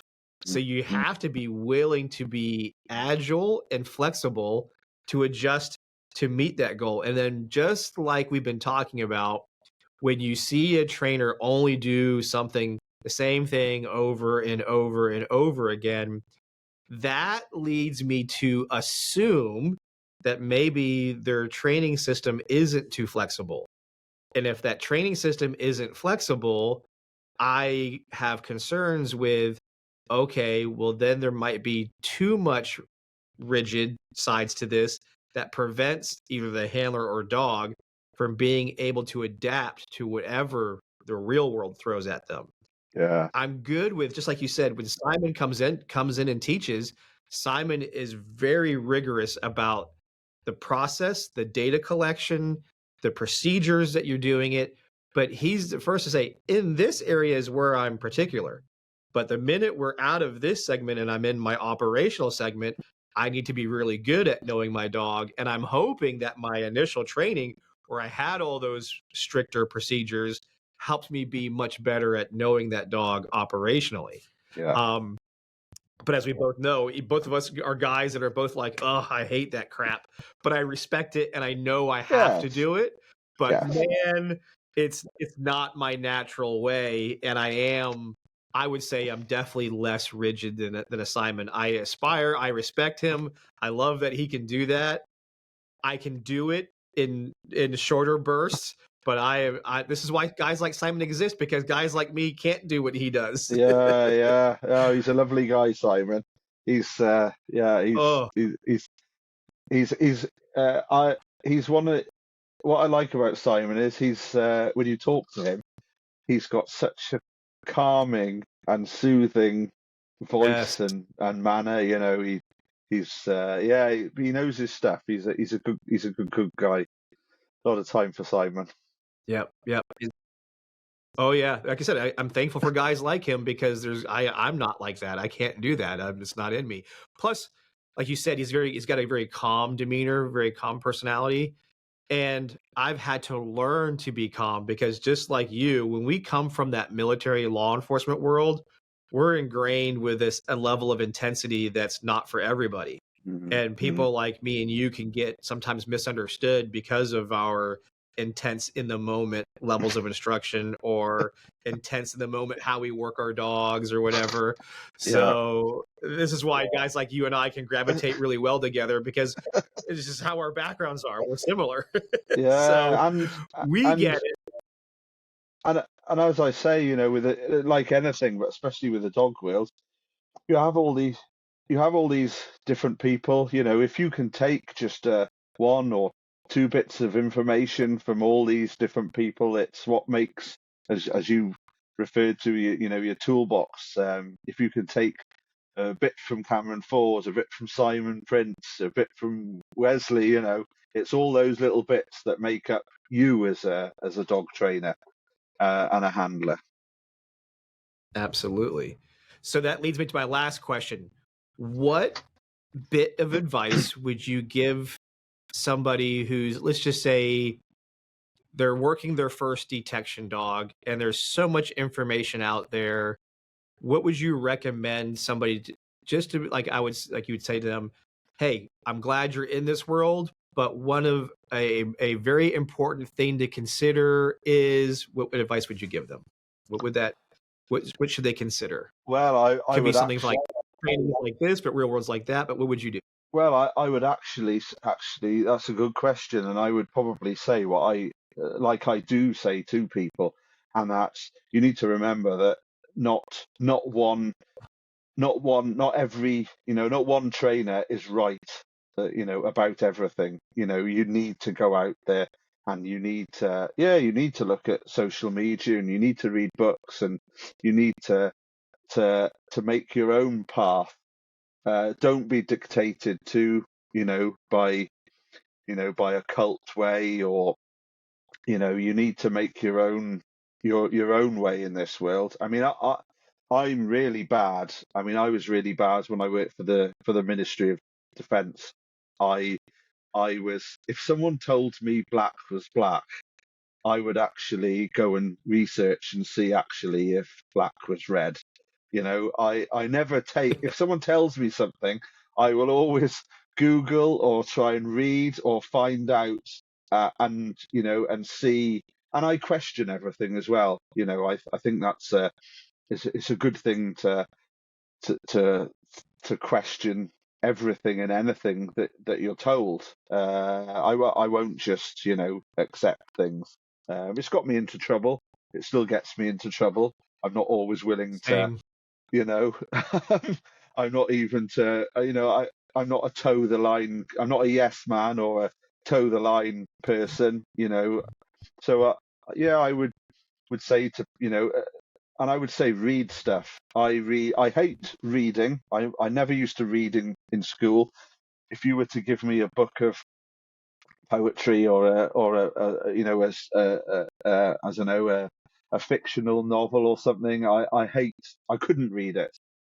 I've got books. I'm surrounded by books on dog stuff, science, all sorts of things. So I tell people, read this, read that, and go out there and research and do it the way that you want to do it, and don't be dictated to by others.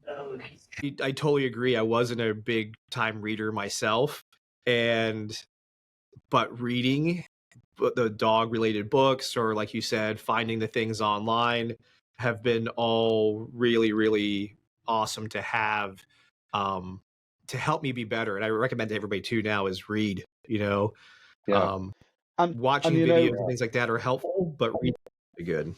yeah, and this is going to sound really bad as well. I've learned so much from bad trainers and handlers, and I worked when I was working Explo Dogs.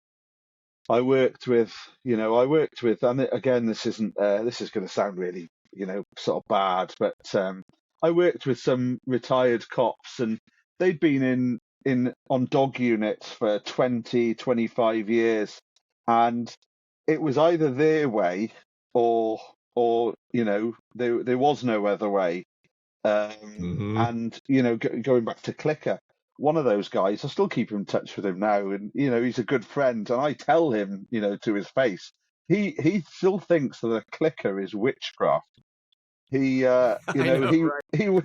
he will not use a clicker. Um, so yeah, but I have worked with some, and I'm not.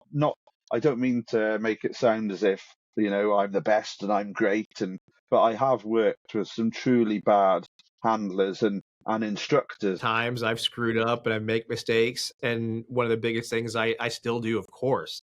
And one of the things I'm doing right now is I'm doing a video series on doing some obedience with my detection dog, because of course people always say, oh, obedience kills drive and blah, blah, blah. And since I'm with Michael, I'm forcing myself to learn like how he does it with a dog who I've never done obedience with. And I haven't done it his way. And he has little particular things about where your hands are, how you're moving, and things like that. So I want to share with people how I'm screwing it up, my errors that I make, but how I can improve.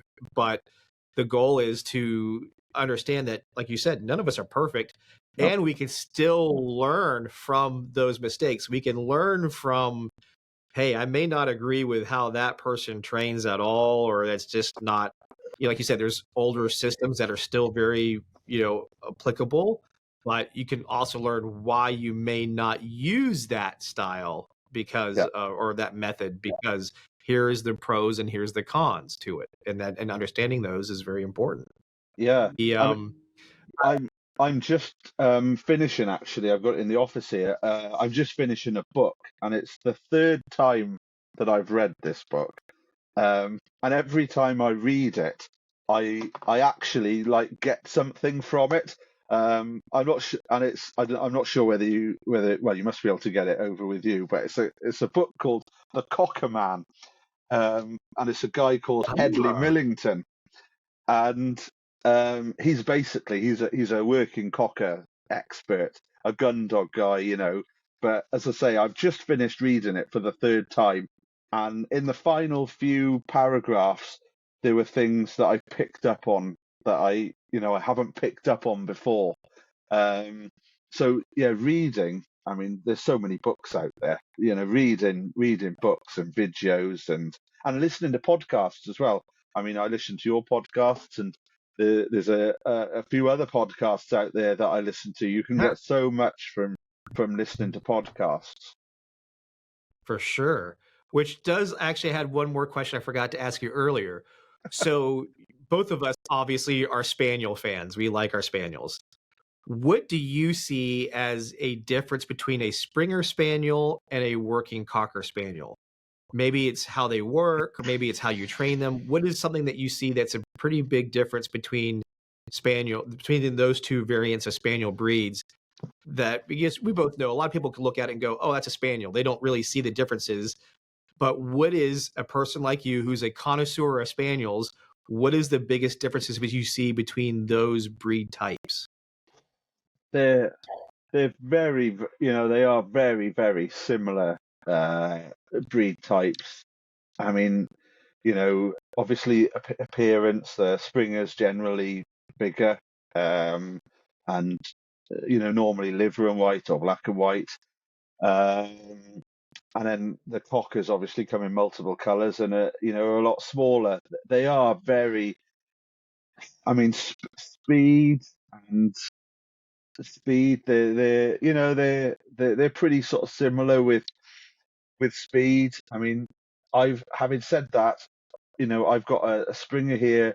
My retired Springer is about 11 years old. Fantastic dog to work. He's retired now, um, and yeah, he found he's just so successful. And I thought he was the ultimate Springer, and I've probably trained, I would imagine over 45, 50 Springers, and then I took on a Springer, an 8-week-old Springer from a girl, Michelle. She's a customs officer, and she'd bred customs dog handler, and she'd bred some Springers. And I was offered one from the litter, so I took on this 8-week-old. And I thought I'd seen everything with Springers, and then this Springer comes along, and he's totally different. He was actually a little bit slower but a lot more methodical, shorter in the Mm. leg, quite a stocky dog, quite a nice chunky head. I mean, he's turned into a phenomenal dog. But again, there's me thinking. I actually phoned her months into when I was training him, so he was probably between 6 and 12 months old. I phoned her and I said, just how quick are your Springers, and do they do this and do they do that, and she was answering the questions, and actually I met up with her then earlier this year I think, and we were talking about these Springers, and she said to me, "You got me really worried when you started asking those questions," and I said, I hope that I didn't. And she goes, "You were concerned that he was going to be, crap or, not good."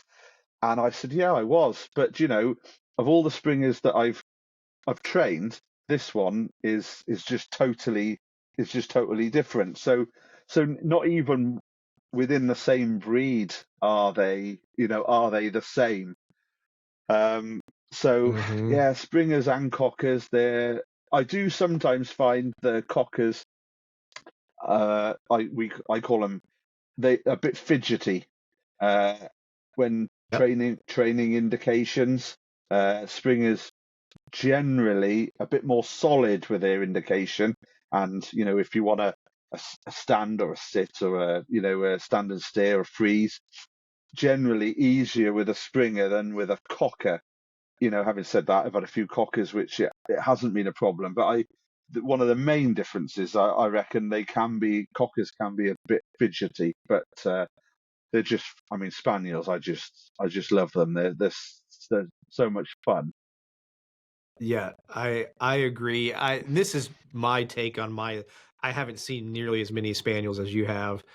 For me, what I see is my working cockers they love to just want to go run and check everything out. They want to sniff everything.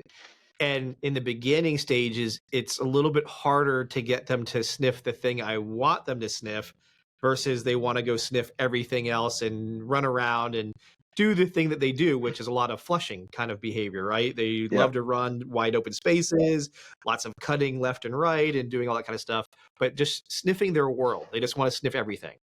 So where my Springers have been a little bit less crazy, they're still very high active dogs, little less, and like you said, yes, definitely better about they can hold still a little bit longer than the Cocker Spaniel or the working Cocker Spaniel. Um, the other thing that I've noticed, this is again just me and the dogs I've been exposed to, my working cockers seem to like to work for me, like the human. They like to be engaged. Where the Springer Spaniel, some of them can take it or they're just happy that I want to go do a thing. Um, they'll collaborate with you, but they're a little bit, I would say, almost a little bit more independent dependent. than a working cocker likes a little bit more collaboration. Do you see the same things, or is it just kind Yes. of unique to what I've seen? Yeah, no, I would say that probably Springers are a bit more independent, and the Cockers are. I see a lot of people do criticize Springers and Cockers for that waste of energy, and when I'm training handlers, I often say, you've got a completely blank square room and it's got one radiator in it, and you've put some cocaine behind the radiator. You take a Springer into the doorway, the Springer will do 30 laps of that room before it settles down and starts searching. Same with a Cocker as well.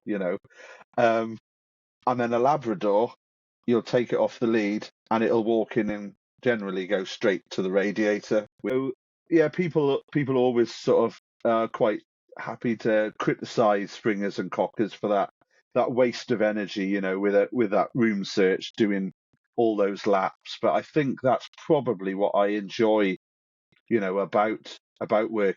And it's not the lab got the cocaine behind the radiator, the Springer and the Cocker would as well. It's just Sure. it's a lot more fun, I think, with a Springer or a Cocker. I don't mind I seeing them do totally those laps. agree. And I like that I can even pick them up and search things that are higher. I enjoy being able to have something that I can work with at such a level that I can hold them, lift them up, have them do things, and they're totally happy to do it. Yeah, And where I can do it with other dogs too, but it's just easier, like you said, when you're talking about the tobacco dogs earlier, having that smaller dog that you can lift up or put into things is a really nice little bonus. yeah. I currently my one of my working Cockers, which I've retired now, tobacco dog.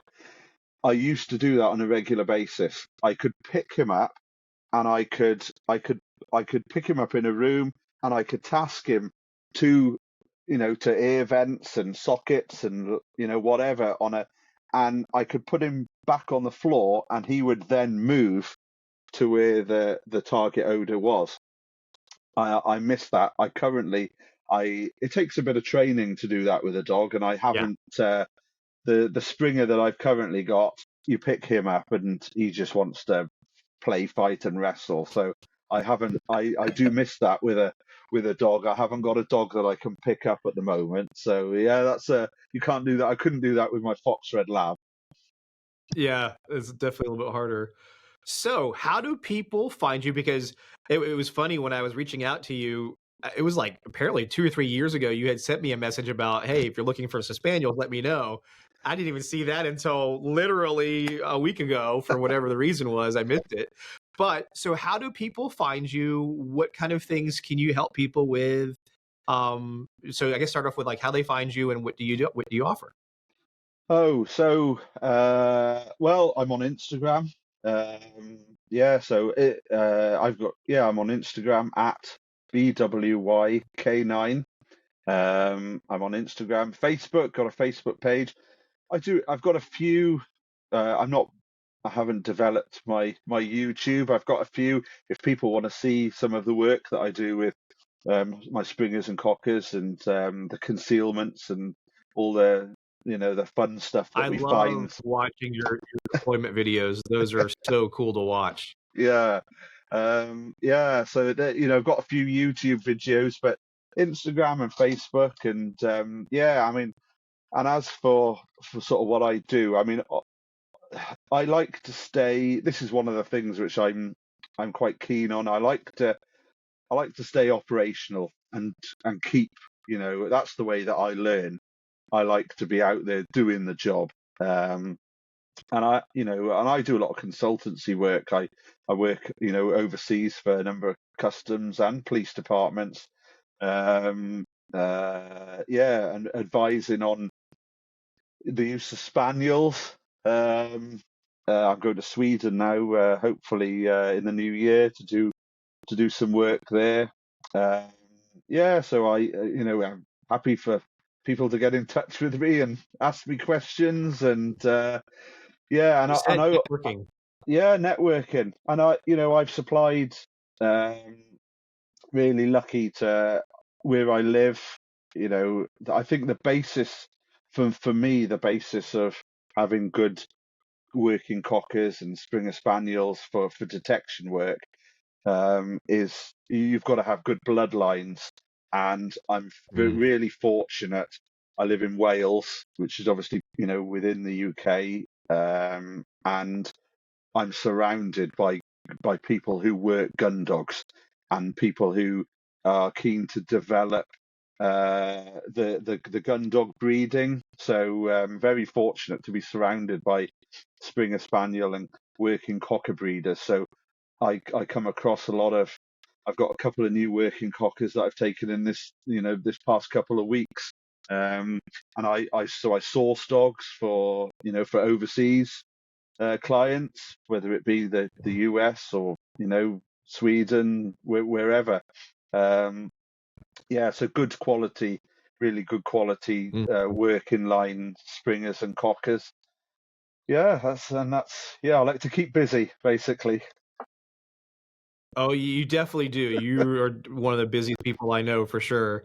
And I'm excited to announce for everybody watching and listening that Stu and I will be I'm having him on to do a webinar, which we will announce in the next week or two. And we are in the very beginning stages of trying to figure out bringing Stuart over here to California, to Santa Rosa, to do some classes out here. So again, if you guys are watching or listening, keep following. If you don't already follow Stu, follow him. Of course, on my feeds, I'll be sharing all this information as we get it all worked out with dates and things like that. So stay tuned for all of that. I can't thank you enough for spending the 2 hours here doing this with me, sharing your experience, which is completely invaluable. I mean, it's amazing that a lot of things that you've got to do as a handler and trainer. Thank you for coming on and sharing this information with everybody. No, thank you, Cameron. No, I can't believe it's been 2 hours. I don't know where you can see that. Oh, there's a clock there. Yeah, no, it's Yeah. flown by. It's just. I mean, I'm in my element just talking about dogs to dog people. And this isn't work. This is it's a sort of a lifestyle for me. Talking about dogs. It's not a job. It's yeah. No, thanks for inviting me along. And yeah, can't thank you enough. Absolutely, and I look forward to seeing you when I come over to the UK in April. We'll be hopefully I can tag along and get to watch you do some things. Yeah, definitely. No, you're more than welcome to come along on a few operations, and yeah, we'll get you handling a cocker or two on on Oh, some of the hell yeah. jobs. That would be awesome. I would love that. Oh my gosh, that's like a dream come true there. Working a Cocker in the UK. Yeah, That's like on a bucket item we for can sure. we can sort Oh that, no wow. problem. Oh, fantastic. Well, everybody, thank you for tuning in and listening and watching K9s Talking Sense, where it's okay to be nosy. All right.